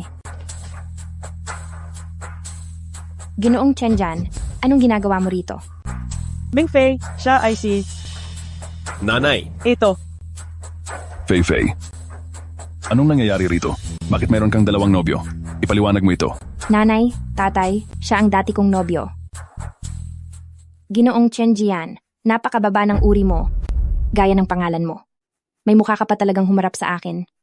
Ang kapal ng mukha mo na pwede na itong gamiting pang-ayos ng Changcheng. Sino ka ba? Bakit mo sinisira ang relasyon namin ni Fei Fei? Hindi mahalaga. Kung sino ako, ang mahalaga ay... kasal na kami.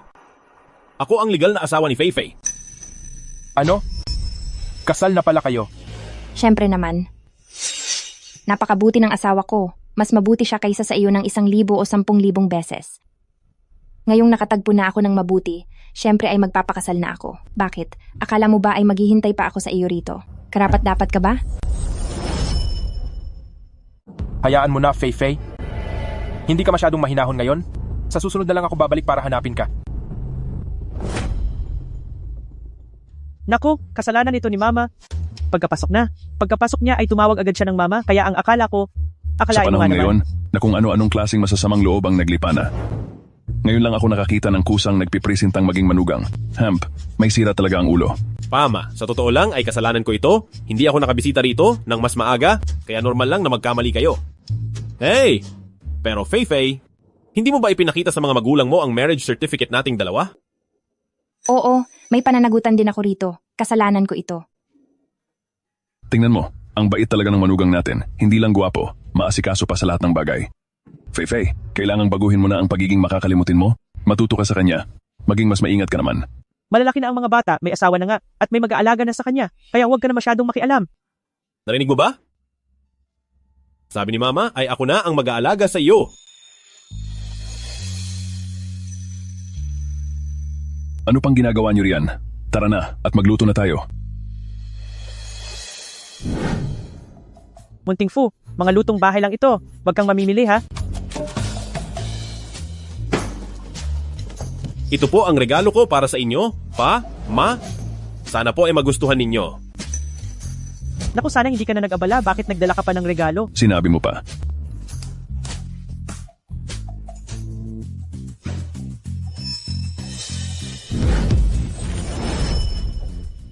Nagsisimula sa 1,500,000 piso ang kuwintas na ito at ang relo naman ay nagsisimula sa 2,000,000 at 300,000.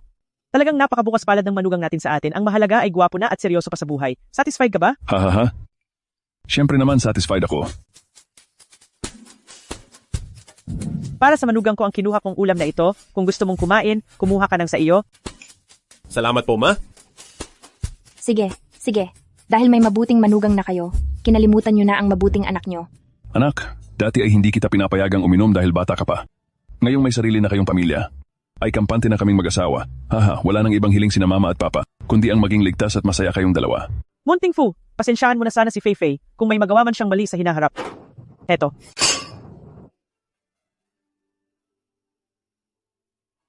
Halika anak, ipaghahanda ka ni papa ng pagkain. Mula nang mangyari ang mga pagbabago sa pamilya, ay mahirap nang maramdaman ulit ang ganitong kainit at komportableng pamilya. Napakasarap pala talaga sa pakiramdam ng ganito. Haha, kumain ka pa ng marami.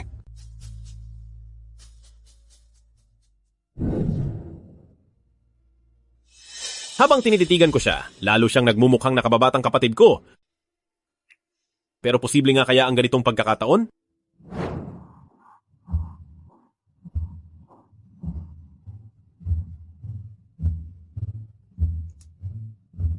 Anong ginagawa mo? Busog na at tapos ng uminom. Ano sa tingin mo?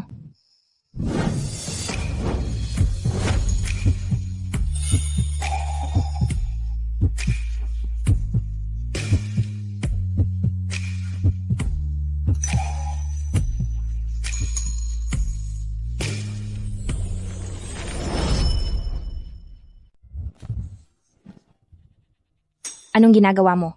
Ang sakit. Siya nga pala. Mahal ba iyong mga regalong binili mo para sa mga magulang ko? Isisend ko na lang sa iyo kung magkano iyon. Sa tingin mo ba ay mahalaga sa akin ang ganoong kaliit na pera?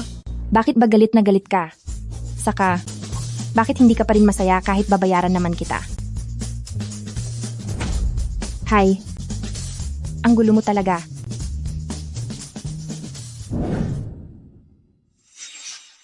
Cheng Kun, ang kwintas na pamana ng pamilya natin ay maipapasa na rin sa wakas. Hindi mo ba napapansin? Nakamukhang kamukha niya ang taong iyon? Ang ibig mo bang sabihin ay si Fujian na mortal nating kaaway? Halatang may nararamdaman siya para kay Fei Fei. Dahil hindi nagsisinungaling ang kanyang mga mata. Pero kung siya nga talaga ang anak ni Fujian, nakakapanghinayang naman. Isa itong malupit na tadhana. Malupit na tadhana. Halatang may nararamdaman siya para kay Fei Fei. Dahil hindi nagsisinungaling ang kanyang mga mata. Pero kung siya nga talaga ang anak ni Fujian, nakakapanghinayang naman. Paano nakilala ng mga magulang niya ang ganoong klaseng walang kwentang tao? Aking mahal na apo, ang lahat ay masaya kapag ikinakasal. Pero bakit parang malungkot ka pa rin? Lolo? Tungkol kay Li Mengfei, may inilihim ka ba sa akin?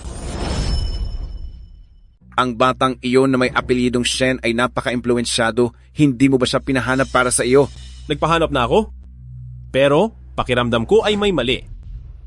Lumaki si Li Mengfei sa probinsya, ang mga magulang niya ay nagtatrabaho sa lungsod sa baybayin. Pero kung hahanapin ang eksaktong lokasyon ng mga magulang niya, ay hindi talaga mahanap. Nakilala ko na ang mga magulang niya. Kahit na napakasimple ng kanilang pananamit, pero ang kanilang kilos at galaw ay hindi mukhang magsasaka. Ay wag na muna nating pag-usapan iyan.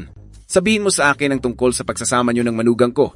Nitong mga nakaraang araw, kumusta ang pakiramdam mo? Normal lang naman. Dahil kumuha na kami ng marriage certificate, ano pa ba ang magagawa ko? Pagtitiisan ko na muna ito. Ang problema ay hindi ako, kundi siya. Hanggang ngayon ay iniisip niya na peke lang ang kasal namin. At anumang oras ay gusto na niyang makipagdiborsyo sa akin. Diborsyo? Kaya mo ba siyang pakawalan? Bakit naman hindi? Wala namang kaming malalim na pinagsamahan.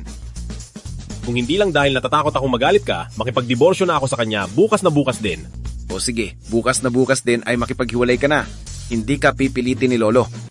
Boo! Bukas ay may gagawin ako sa kumpanya. Napakatigas talaga ng ulo mo. Halatang may nararamdaman ka para sa batang si Meng Fei. Mas malinaw ang nakikita naming mga nakatingin lang. Sinasabi mo bang gusto ko siya? Iyan ang kailangan mong itanong sa sarili mo. Kilala ko ang ugali mo. Kung wala kang nararamdaman para sa kanya, kahit gaano pa kita pilitin, hindi ka kailanman papayag. Paano mo naman nagawang kumuha ng marriage certificate? Sinasabi mo bang matagal ko nang? Sa totoo lang, ang kasal ninyo ay hindi nagkataon lang dahil ako ang nagplano at nag-ayos ng lahat ng iyan. Sa totoo lang si Meng Fei ay... Hello? Yunxing, nakabalik na ako sa bansa. Ang pangako ng pamilyang Fu noon ay may bisa pa rin naman, hindi ba?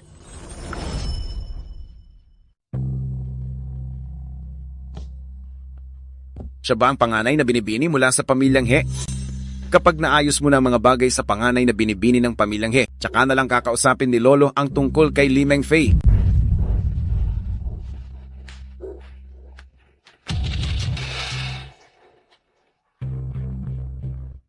Ay binibini, hindi po kayo pwedeng pumasok. Papasok muna po ako para abisuhan si Punong Fu. Talagang hindi po kayo pwedeng pumasok. Sino ka para pakialaman ako? Tabi dyan, gusto kong pumasok. Pasensya na po, Punong Fu. Pilit po kasing pumapasok ang binibining ito at hindi ko siya napigilan. Talagang ang mga tao sa Korporasyong Guangda, kahit anong tanga ay nakakapasok. Hindi man lang inalam ang relasyon ko sa iyong Punong Fu at nakuha pang harangan ako. Wala ka nang kailangan gawin dito. Bumalik ka na muna sa trabaho mo. Sige po, Punong Fu.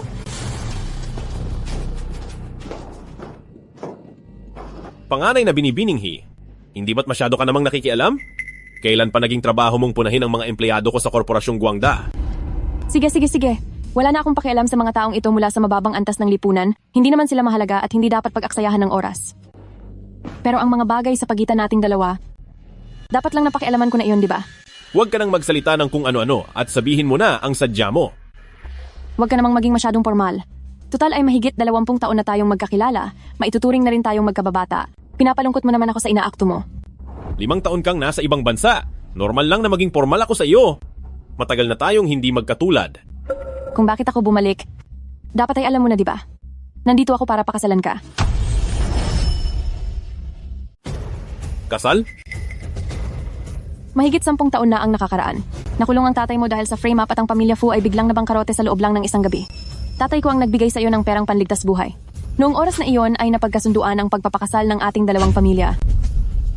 Bumalik ka pa galing sa napakalayong lugar para lang pakasalan ako? Kahit papaano ay magkababata naman tayo at matagal nang magkakilala. At isa pa ay napakaganda ko rin. Bagay na bagay tayo kapag nagsama. Hindi ka talo sa akin kahit anong mangyari.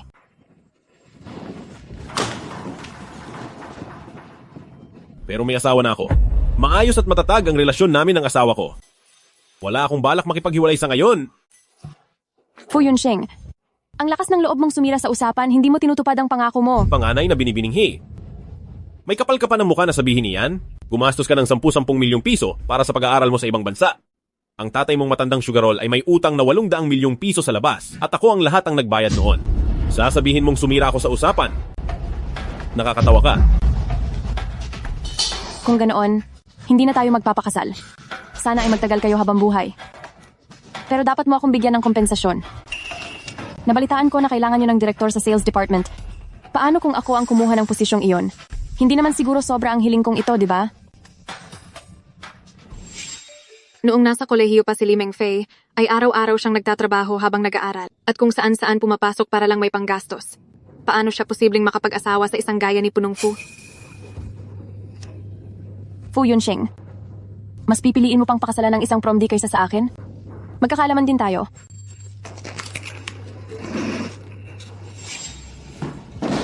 Sige, dahil hindi ka sumasagot, ituturing ko na pumapayag ka na. Huwag kang mag-alala, dahil gagalingan ko ang trabaho ko. Kung sa tingin mo ay hindi maayos ang ginagawa ko, maaari mo akong tanggalin kahit kailan mo gusto.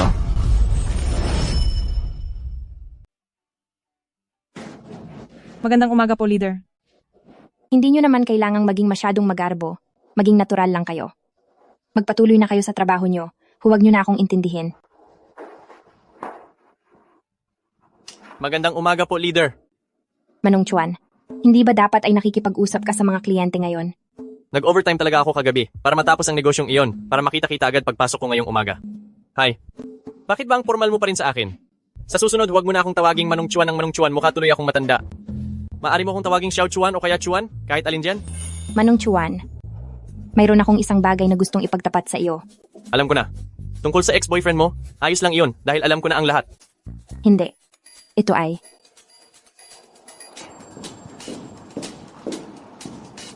Magandang umaga po, Direktor. Ako po si Li Mengfei, ang leader ng ikalawang grupo ng Departamento ng Benta. Li Mengfei, tama ba? Narinig ko na ang tungkol sa iyo mula sa iba. Ikaw ang nakakuha ng pakikipagtulungan sa Dongyaw International, di ba? Napakahusay mo. Ililibre kita ng alak mamayang gabi.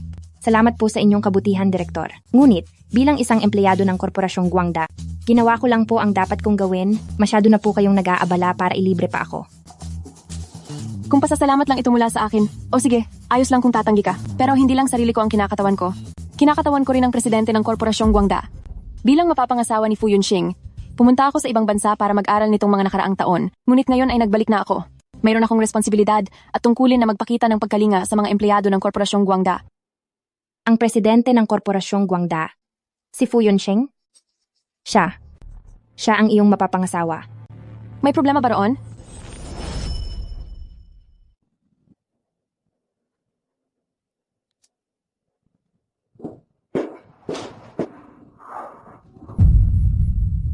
Uy, Batang Meng! Pinapahalagahan ka ng husto ng bagong direktor na ito? Bakit parang marami ka pa ring iniisip? Ang presidente ng ating Korporasyong Guangda ay si Fu Yunxing ba? Oo, Fu Yunxing talaga ang pangalan ng presidente natin. Bago ka pa lang kasi rito, kaya normal lang na hindi mo alam. Pero grabe, hindi man lang itinatago ng bagong direktor na ito ang relasyon nila ni Punong Fu na nagpapakitang matatag talaga ang pagsasama nila. Baka nga makatanggap na tayo ng imbitasyon nila sa lalong madaling panahon.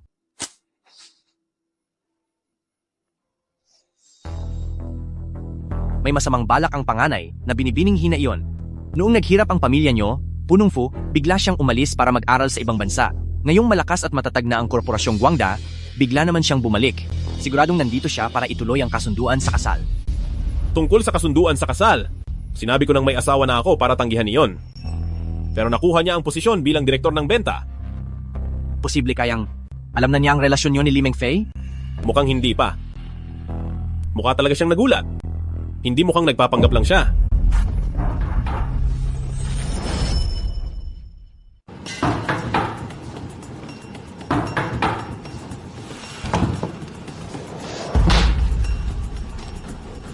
Teka, bakit ka nandito? Dahil nandito ka rin, ibig sabihin ay totoo nga ang lahat. Dumating po ang ginang. Kaya Punong Fu, mauuna na po ako. Sa hitsura mo, alam mo na, hindi ba? Sinabi ba sa iyo ni Hesil yan? Oo. Kaya nararamdaman ko na. Sobrang walang saysay ang lahat ng ito. At oras na para mag-divorce tayo. Tinakot ka ba niya? Pupuntaan ko siya. Hindi naman. Ang iyong mapapangasawa ay simpleng. Nagpakilala lang tungkol sa inyong dalawa. Peke naman talaga ang kasal nating dalawa mula pa noong una. Ngayong nandito na ang tunay mong mapapangasawa, oras na para mag-divorce tayo. Alam ko ang iniisip mo, pero hindi ito gaya ng iniisip mo. Hindi ako nagpakasal sa iyo dahil lang nag-aral sa ibang bansa si Hisilian. Siguro nga ay gaya ng sinasabi mo. Pero peke lang naman ang kasal nating dalawa. Ginagamit lang natin ang isa't isa. Wala akong karapatan. At wala rin sa posisyon para sisihin ka sa kahit ano.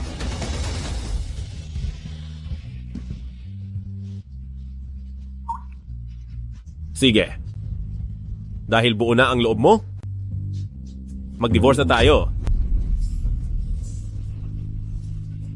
Sige. Paalam.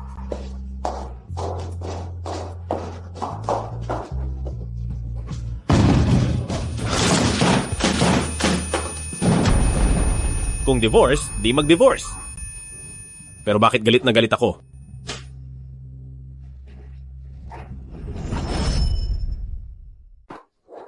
Madam, ang relasyon ni Punong Fu at Hisilian ay hindi gaya ng iniisip mo?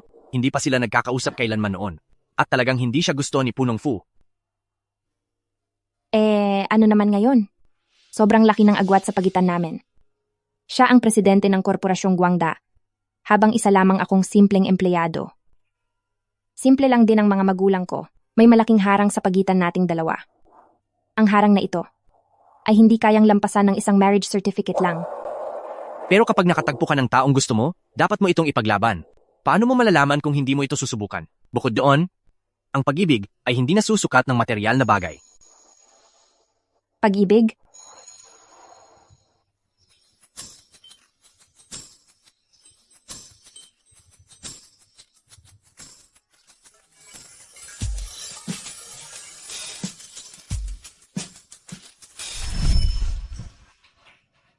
Hindi pa naman kami matagal na magkakilala. Paano naman magkakaroon ng pag-ibig? Basta, makikipagdiborsyo ako sa kanya. Ito ay... Hi, Limeng Fei. Wala pa akong nakikitang babae na pinagtuunan ni Punong Fu ng pansin ng ganito. Nakikita ko na talagang gusto ka niya. Huwag na huwag kang gagawa ng bagay na pagsisisihan mo.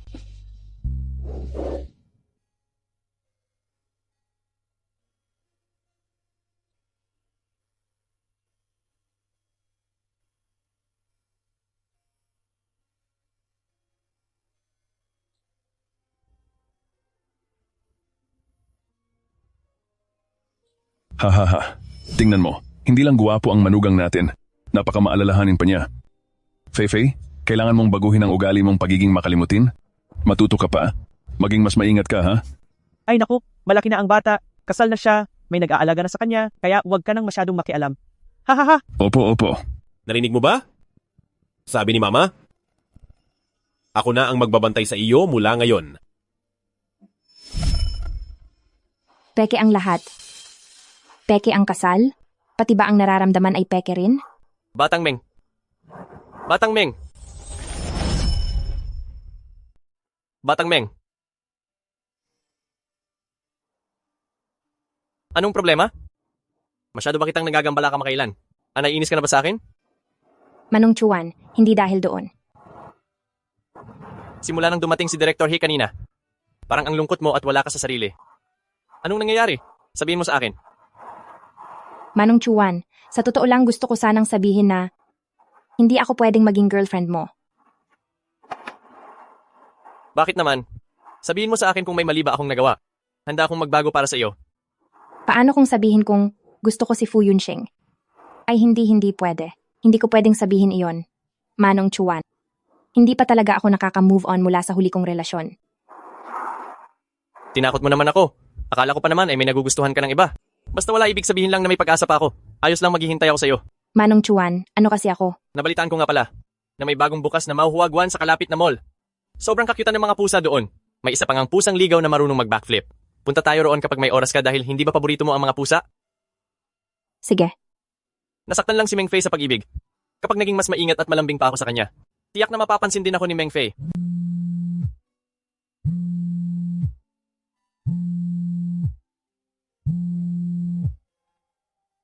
Hello?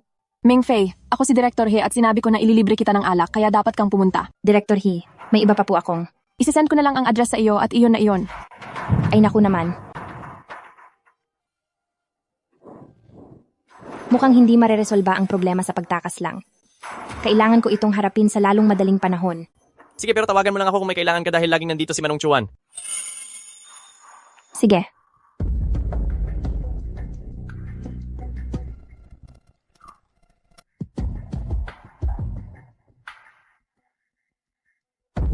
Panganay na binibining He. Sa tingin mo ba, ay hindi maglalakas loob na pumunta ang Limeng Fei na iyon?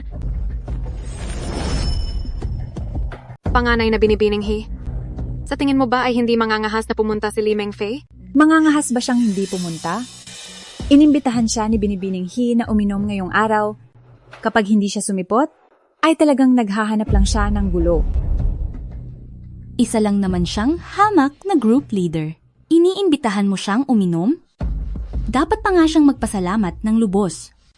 Isa lang siyang malanding babae na hindi alam ang kinalalagyan niya. Si Binibining He. Ay tuturuan siya ng leksyon ngayong gabi. Panganay na binibining He. Siguraduhin mong tuturuan mo siya ng leksyon ngayong gabi. Huwag kang magpakita ng awa. Mas mabuti kung mapipilitan siyang magbitiw sa trabaho ng kusa. Ikaw lang. Ay may lakas ng loob na utusan ako? Sinasabi ko sa'yo, mas mabuting umayos ka sa harap ko. Dahil kung hindi, idadamay kita sa pagpaparusa ko. Panganay na binibining He. Pasensya na sa sinabi ko. Hinding-hindi ko po kayo magagawang utusan. Susunod po ako sa lahat ng gusto nyo. Galit na galit lang talaga ako sa malanding iyon. Ilagay mo ito sa alak ni Limeng Fei. Bakit mo ipinarada ang bisikleta mo rito? Umalis ka na agad. Ang lugar na ito ay hindi basta-basta pinapasukan ng kahit sino lang. Anong karapatan mong paalisin ako? Narito ako para bumili. Customer din ako. Gusto kong pumasok. Hoy! Tingnan mo muna kung nasaan ka. Ang isang bote ng alak dito ay sapat na para sa 1 taon mong sahod. Umalis ka na? Bilisan mo? Huwag mong gambalain ang negosyo namin. Matandang Lee, inaapi na naman ang anak natin. May asawa na ang anak natin. Hindi kaya dapat na nating sabihin sa kanya ang totoo nating pagkatao? Hindi pwede. Hindi pa ito ang tamang panahon. Ang tungkol sa atin at sa pamilya Fu. Naku, matagal na alitan na iyon ng nakaraang henerasyon. Ano bang kinalaman yan sa anak natin? Hindi natin pwedeng hayaang magdusa ang anak natin. Wala akong pakialam. Kailangan ko nang magtapat sa anak ko ngayon. Kumalma ka muna. Maghintay muna tayo. Pero total naman ay pag-aari natin ang clubhouse na ito. At hindi man lang pinapapasok ang sarili nating anak. Sobra na talaga ito. Tagapangulo, ano po iyon? Ano po ang ipag-uutos ninyo? Sunduin mo ang binibini sa may pintuan. Pero tandaan mo, huwag mong hahayaang malaman niya ang kanyang pagkakakilanlan. Opo, Tagapangulo. Pupunta na agad ako. Kuya, may mahalaga talaga akong kailangang gawin dito. May kakatagpuin akong tao para uminom, kailangan ko talagang pumasok. At saka, wala namang dahilan ng isang negosyo para harangin ang kanilang customer, di ba? Gusto ko rin naman na pumasok ka. Pero ako, ay nagtatrabaho lang din naman dito. Sinusunod ko lang ang mga patakaran. Pasensya na po, Ineng. Anong klaseng walang kwentang patakaran yan? Bakit niyo pinipigilang pumasok ang batang ito? Magandang araw po sa inyo. Kagalang-galang na panauhin. Binibini, ako ang general manager ng clubhouse na ito. Tawagin mo na lang akong Lao Zhao. Iba talaga ang dating kapag ang pinuno na ang nagsalita. Binibini, saang VIP room po ba kayo pupunta? Ihahatid ko na po kayo roon. Huwag na po, at salamat. Sandali lang po. Ito po ang business card ko. Tawagan niyo lang po ako kung may kailangan kayo.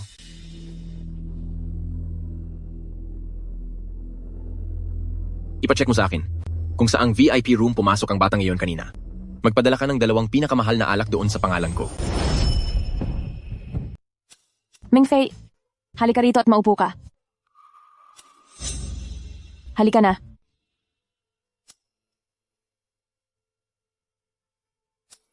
Zhang Yuan, huwag kang tulala riyan. Magbuhos ka ng alak. Opo.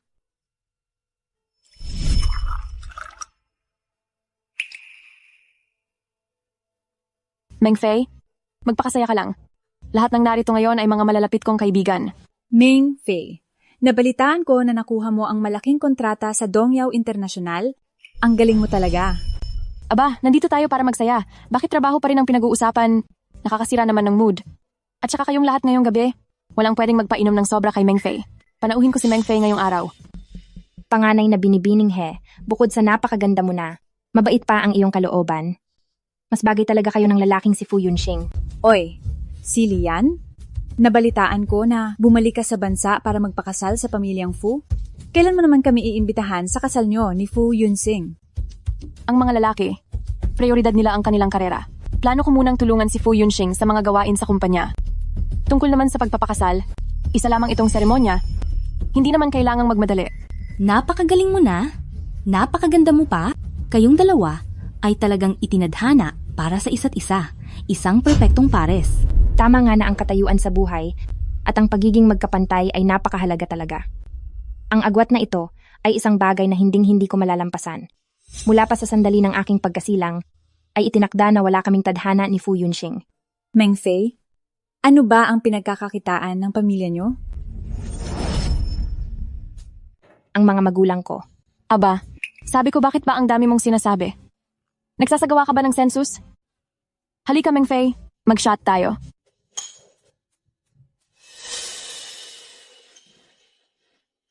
Uy, bakit mo hinahayaang mabakante ang baso ng bisita? Bilisan mo, punuin mo na. Sige po.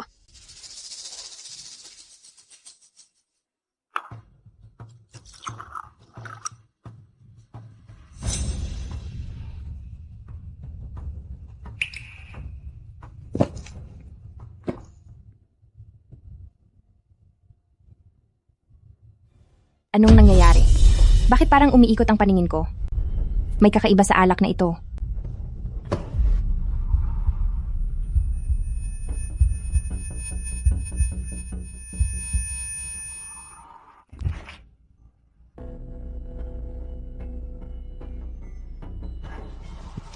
Fu Yunxing, bakit ka nandito? Nahihilo na talaga ako.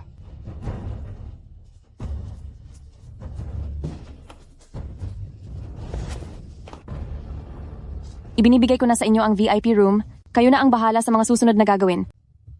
Salamat po, panganay na binibining He. Hindi ko po kayo bibiguin. Papanoorin nyo na lang po.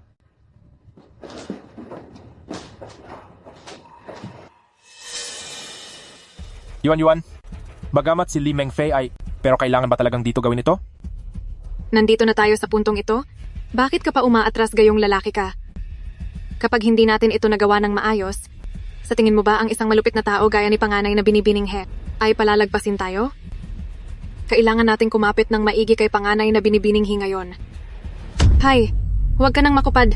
Bilisan mo.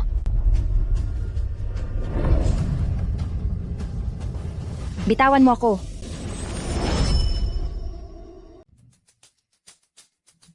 Silian.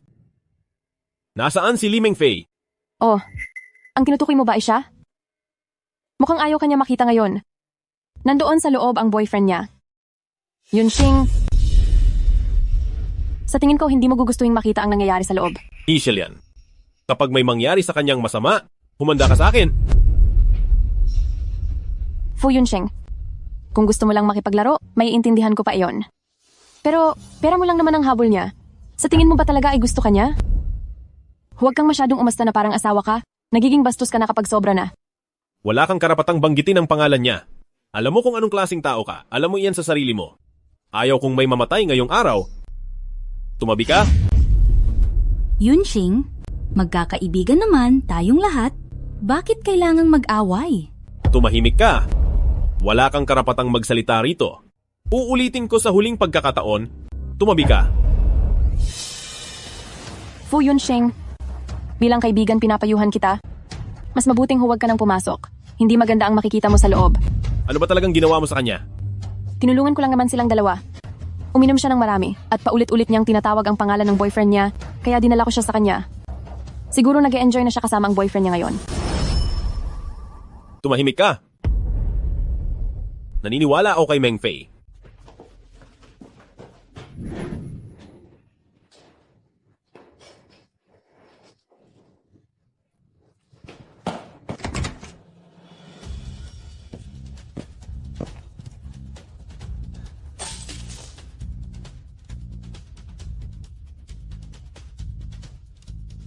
Fu Yunxing, ako ayos lang ako.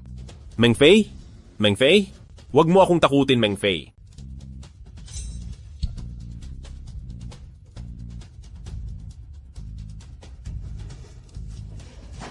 Kung may mangyari man sa katawan niya, kukunin ko ang buhay niyo at ng pamilya He. Dalawang walang silbi, hindi niyo man lang magawa ang simpleng bagay na ito. Mukhang ang basura ay dapat talagang manatili sa tambak ng basura. Panganay na binibining He, kami, ginawa na po namin ang lahat. Pero lumaban siya ng husto. Hinablot ni Ginoong Chen Jian ang damit niya. Tingnan mo ang ginawa niya kay Ginoong Chen Jian. Walang sino man ang makakalaban sa gamot na iyon. Mukhang ang Li Mengfei na ito ay may ibubugarin pala. Ngunit, kumpara sa akin, hinding-hindi siya mananalo. Li Mengfei, palalayasin din kita balang araw. Maghintay ka lang.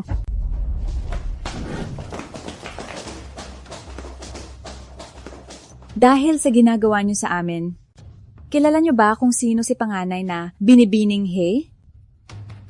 Ang lakas ng loob niyong kalabanin ng aming panganay na binibini. Mukhang gusto niyo na atang mamatay. Sigurado ka ba sa sinasabi mo? Hindi tayo magkakilala. Sinong senyorita ang sinasabi mo? Napakatanga mo. Hindi mo man lang alam kung sino ang kinalaban mo. Ngayon, lumuhod ka. Hoy Zhao, sino ka sa akala mo? Iginalang lang kita dahil nakapasok ka sa club na ito, kaya binigyan kita ng kaunting respeto. Huwag kang sumobra.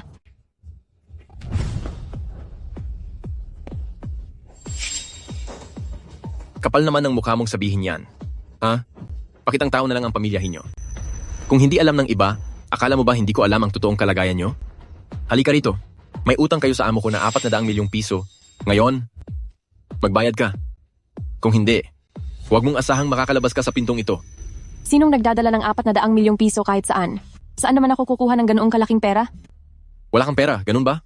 Kung wala kang pera, huwag kang kakalaban ng hindi mo dapat kinalaban.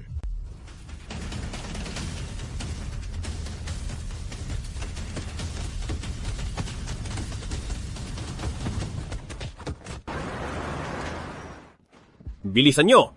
Pumunta tayo sa pinakamalapit na ospital. Nilagyan siya ng droga. Hindi ko na kaya. Ang hirap ng pakiramdam ko. Espesyal na asistente, Shen. Bilisan nyo. Bumaba na kayo ng sasakyan. Dali.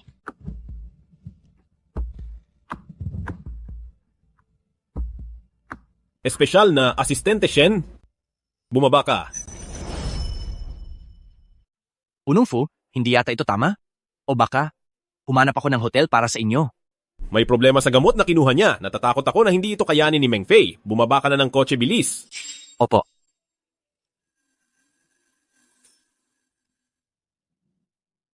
Li Meng Fei. Alam kong nahihirapan ka na ngayon. Nakarehistro na tayo sa tanggapan ng sibil. Sa totoo lang, pwede natin gawin ito. Hindi pwede. Lumayo ka sa akin. Huwag mo akong hawakan.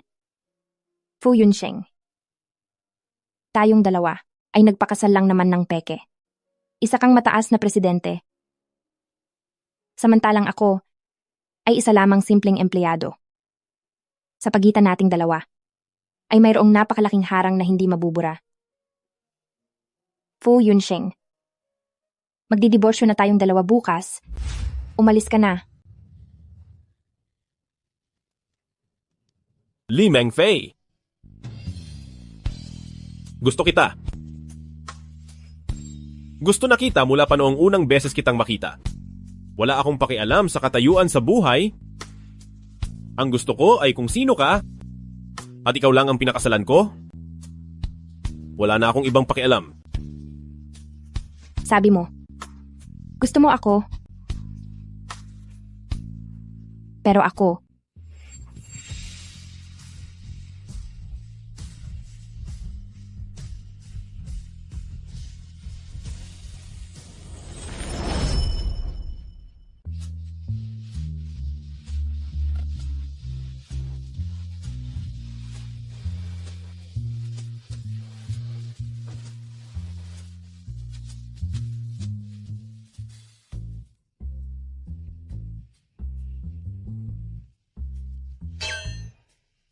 Bakit narito ka pa?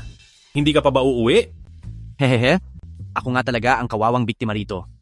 Habang kayong dalawa ay nagpapakasaya sa inyong unang gabi, ako naman dito ay tinitiis ang lahat ng hirap at pagod. Bilang bodyguard ng inyong pag-iibigan, ay labis-labis na ang aking pagdurusa. Sige na. Hindi na kita hihingan ng regalo o pera sa kasal namin sa susunod. Ay, hindi naman yata pwede ang ganoon. Luging-lugi pa rin ako. Ganito na lang, kapag nagkaanak na kayo ay gusto ko akong maging ninong. Ang ganiyang kalaking desisyon ay kailangang itanong muna sa opinyon ng misis. Wow, under desaya pala itong si Punong Fu. napakabait ni espesyal na asistente Shen at talagang busilak ang kaniyang kalooban. Sa tingin ko kung siya ang magiging ninong ng bata, siguradong marami itong matututunan sa kaniya. Kita mo na, Punong Fu. Napakalawak talaga ng pangunawa ng misis. Hello? Ano? Anong nangyari? Si Binibining He ay binugbog kagabi at malubha ang lagay. Nakahiga siya ngayon sa kama at nagwawala dahil gustong-gusto kang makita. Punong Fu, ang nangyari kay Binibining He ay hindi naman siguro ikaw ang nag-utos na gumawa niyan, di ba? Noong oras na iyon ay nag-aalala ako sa kalagayan ni Meng Fei, kaya wala na akong panahon para asikasuhin pa siya.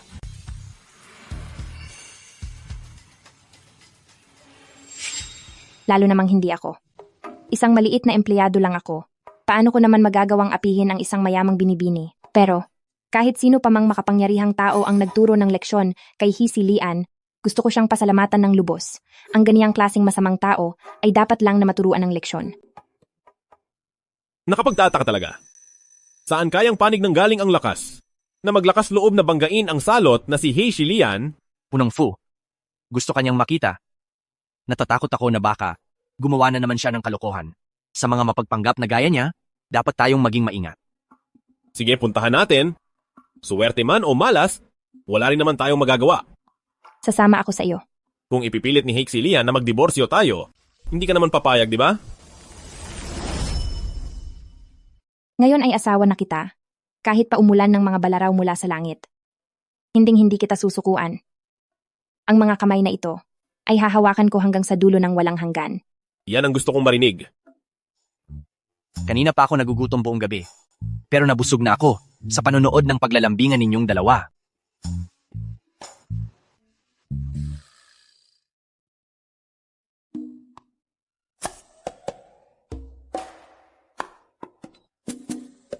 Mahal?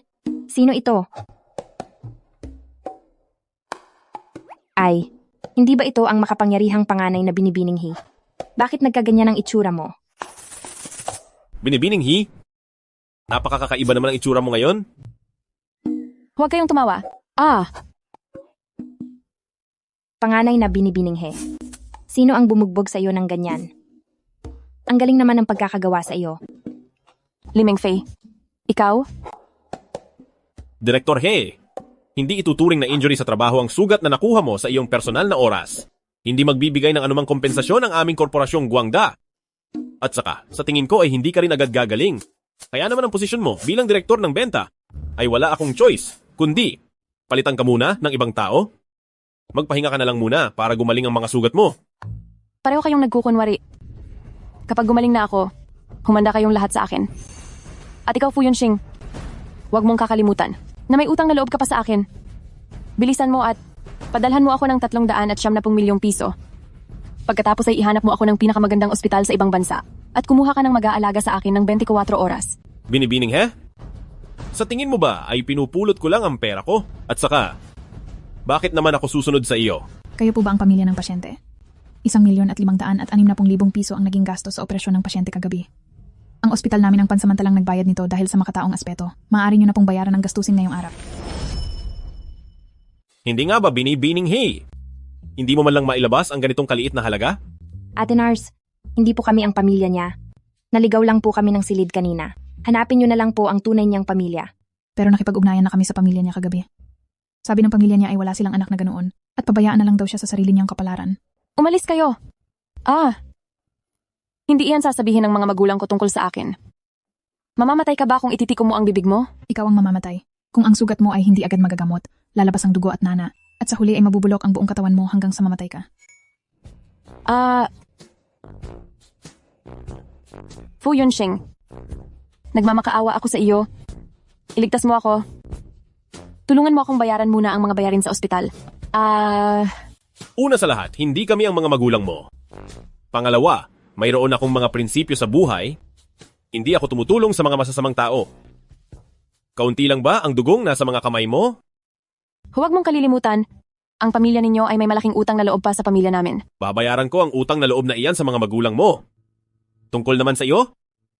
Wag na lang.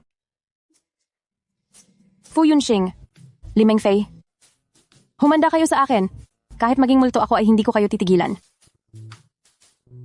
Yunxing, tayo na. Masyadong matindi ang galit sa lugar na ito. Tama, susundin ko ang asawa ko. Bumalik kayo. Bumalik kayo rito. Bumalik kayo rito, sabi.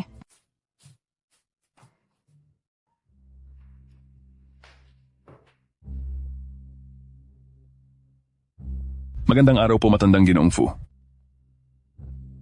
Batang Lee, mahigit 20 taon na tayong hindi nagkikita, hindi ba? Nandito po ako dahil may ilang bagay akong gustong pag-usapan sa inyo. Alam ko kung ano ang gusto mong sabihin. Tungkol ba ito sa kasal ng mga bata? Ang tungkol sa bagay na ito. Gusto rin sana kitang makausap tungkol dito. Alam niyo na po? Syempre naman. Ang marriage certificate nilang dalawa. Ako pa nga ang pumuwersa sa kanila na kuhanin iyon. Ang batang si Mengfei, sa unang tingin ko pa lang, ay nakilala ko na siya. Sayang nga lang at lumaki na sila. Hindi na pala magkakilala. Pero, may isang bagay lang akong hindi maintindihan. Paano po kayo pumayag? Bakit naman hindi ako papayag? Noong mga taon na tahimik kang gumagawa ng mga bagay para sa Korporasyong Guangda, maaring hindi alam ni Yunxing. Pero sa tingin mo ba ay hindi ko rin alam? Naglaan ka ng malaking pondo, pati na rin ng tao at mga kagamitan. Matanda na ako, pero hindi pa naman ako ulyanin. Noong mga panahong iyon, kami ng ama ni Yunxing ay matinding nagkumpetensya sa mundo ng negosyo.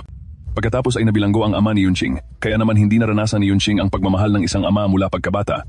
Hiyang-hiya talaga ako tuwing naiisip ko iyon ngayon. Natakot kang magiganti siya, kaya naman mula nung bata pa ay ipinadala mo na si Mengfei sa probinsya para doon palakihin. Sa madaling salita, ang batang si Meng Fei ay hindi rin nakaranas ng pagmamahal ng ama noong bata pa siya, kaya sa tingin ko ay patas na rin kayo. Naghanda ako ng 5% ng shares ng aming korporasyon, pati na rin ang isang villa dito sa lungsod, bilang paghingi ng tawad. Noong una ay umaasa akong papayag kayo sa kasal ni na Meng Fei at Yunxing. Pero ngayon, mukhang naging makitid lang ang isip ko. Iwan mo na lang ang mga iyan. Bilang dote para kay Meng Fei, pwede na rin iyon. Ay, wala na ngang masihigit pa doon. Pa, bakit po kayo nandito? Lolo, kilala niyo pala ang isa't isa. Oo, matagal na kaming magkakilala. Pa, sabi ni Mama may sikreto siyang sasabihin sa akin pagkatapos kong makasal. Hindi kaya ito na iyon, na magkakilala kayo ng lolo ni Yunxing? Haha, hindi. Anong klaseng sikreto naman iyan? Ngayong nandito na tayo, hindi na ako maglilihim sa iyo. Ako ay ang tagapangulo ng grupong Haimeng. Ang totoo ay napakayaman ng pamilya natin. Sikat ba ang Haimeng? Hindi ko pa iyon naririnig. Ang grupong Haimeng ay isang tanyag na kumpanya sa mga baybaying rehiyon. Ang halaga nito sa merkado ngayon ay umaabot na sa 100 bilyon. Napakayaman mo pala. Hindi ang ibig niyo bang sabihin pa ay bilyonaryo kayo at ako ay anak ng isang bilyonaryo? Yunxing, naniniwala ka ba? Naniniwala ako. Mula pagkabata, hindi ko ba alam ang sitwasyon ng pamilya natin? Sa probinsya ako nag-aral bata pa lang, 1,600 piso lang ang baon ko sa isang buwan. Nag-part-time job pa ako tuwing bakasyon noong nasa kolehiyo ako. Pa, magsabi naman kayo ng makatotohanan. Masyado naman itong hindi ka panipaniwala. Anak, totoo ang lahat ng sinasabi ko. Paano naman kita magagawang linlangin? Meng Fei, mapapatunayan kong tama ang lahat ng sinabi ng tatay mo. Lolo, alam kong mabuti ang inyong hangarin. Natatakot kayong mawalan ako ng kumpiyansa pero ayos lang. Nakapag-usap na kami ni Yunxing.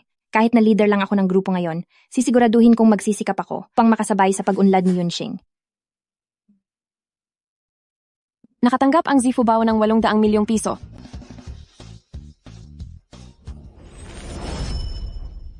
Isa, 10, 100, 1,000, 10,000, 100,000, 1,000,000, 10,000,000, 100,000,000. Pa, isa ka palang bilyonaryo. Nilimitahan ang account ko ngayong araw. Ililipat ko muna sa iyo ang ganito kalaki. Huwag mong mamasamain kung kaunti lang ito ha. Huy anak ko, hindi. Anong nangyari sa iyo? Anak, mali si Papa. Hindi dapat kita niloko. Huwag mo namang takutin ang Papa. May sakit ako sa puso. Ito. Kapag may nangyari sa iyo, ay hindi na namin alam kung paano mabubuhay ng mama mo. Hehe, niloloko lang kita. Iyan ang napala mo sa pagloko sa akin ng maraming taon. Hay naku anak, natuto ka na ring lokohin ng tatay mo. Papa, niloko niyo ako ng 20 taon. Tapos ngayong isang beses lang kitang niloko ay hindi mo na kaya? Matalino na ang batang ito simula noong maliit pa siya. Hanggang ngayon ay parang bata pa rin kung kumilos. Pero sa pagkakataong ito, kakampi mo si Lolo. Salamat po, Lolo. Hello, Ate Meng. Si Munting Chen ito. Tulungan mo naman itong nakababata mong kapatid. Sasamahan kitang uminom bukas. Zhang Yuan, nababaliw ka na ba? Zhang Yuan, nababaliw ka na ba? Oo, baliw na ako. Binabaliw ninyo akong lahat. Nawalan na ako ngayon ng trabaho at ayaw pa rin akong tigilan ni Panganay na binibininghi. Wala na akong matakbuhan. Kung wala ka ng matakbuhan, bakit ka sa akin lalapit? Wala naman akong maitutulong sa'yo. Noong team leader pa ako sa Korporasyong Guangda, araw-araw kang sumisip-sip sa akin. Bakit? Gusto mo lang makihati sa ginhawa pero ayaw mong makisama sa hirap? Zhang Yuan, matagal na tayong hiwalay. Kung talagang may kakayahan ka, puntahan mo si Fu Yunxing. Bakit mo ako kinukulit dito? Wala akong pakialam. Kailangang tulungan mo ako. Kidnapin mo si Li Meng Fei para sa akin. Hindi ko sila hahayaang maging masaya. Masyado na kitang pinagbigayan, Akala mo ba talaga ay takot sa iyo si Ginoong Chen Jian? Dati ay sip-sip lang ako sa iyo dahil team leader ka? Kung hindi, akala mo naman ay kung sino ka. Grabe, ganito ba talaga katindi ito? Hindi ko akalain na ang tagapagmana ng grupong Haimeng ay empleyado pala ng Korporasyong Guangda at pinalaki pa siyang mahirap sa probinsya. Hindi ba parang totoong bersyon ito ng Catch the Doll? Uy, ang tagapagmanang iyon ay parang Li Meng Fei ang pangalan. Li Meng Fei?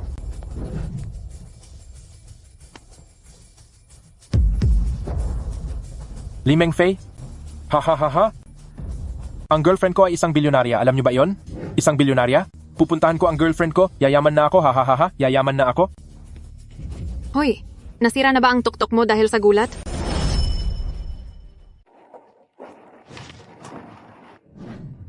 Lahat kayo tumigil muna sa inyong ginagawa.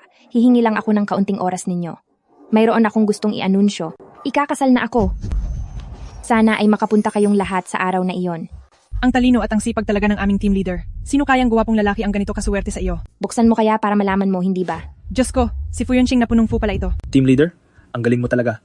Nakuha mo pa ang loob ni Punong Fu. Team leader, magaling ka na ngang uminom. Magaling ka rin talagang sumipsip sa mga makapangyarihan. Turuan mo naman ako.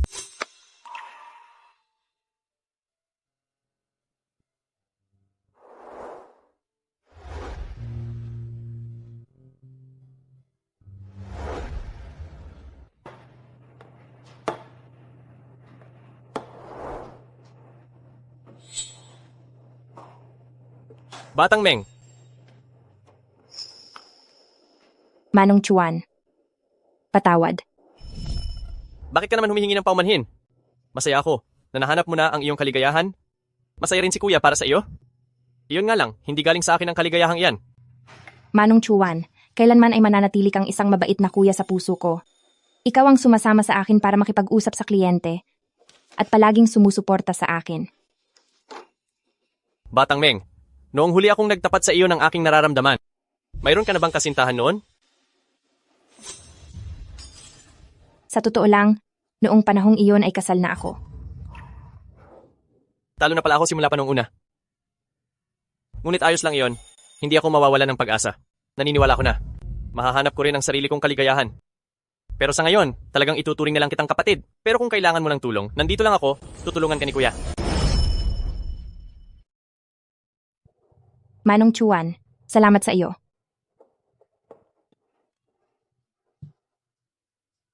Nasaan ang imbitasyon? Bakit hindi mo pa ako pinapupunta sa kasal mo?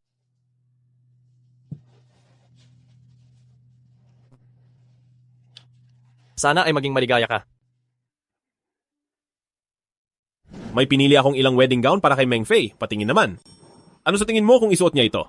Ang isang ito, masyadong simple. Paano naman ang isang ito? Masyado naman itong kumikinang, hindi ito bagay sa asawa nyo. Ma'am, nakita kita kanina na umakyat sa rooftop. Oo, kausap ko lang ang katrabaho ko tungkol sa ilang bagay. At naayos na ang lahat. Halika, Meng Fei! Heto ang ilang wedding gown na pinili ko para sa'yo. Tingnan mo kung alin dito ang mas gusto mo. Hindi ka ba nagtataka kung ano ang pinag-usapan namin sa rooftop? Naniniwala ako sa kahit anong sabihin mo. Mahal, gusto mo bang umuwi na tayo ng maaga ngayon? Ang bango mo talaga. Hindi pwede. Sabi ng doktor ay magiging tatay ka na. Talaga? Pero noong huling beses nating iyon ba ang nangyari sa hotel?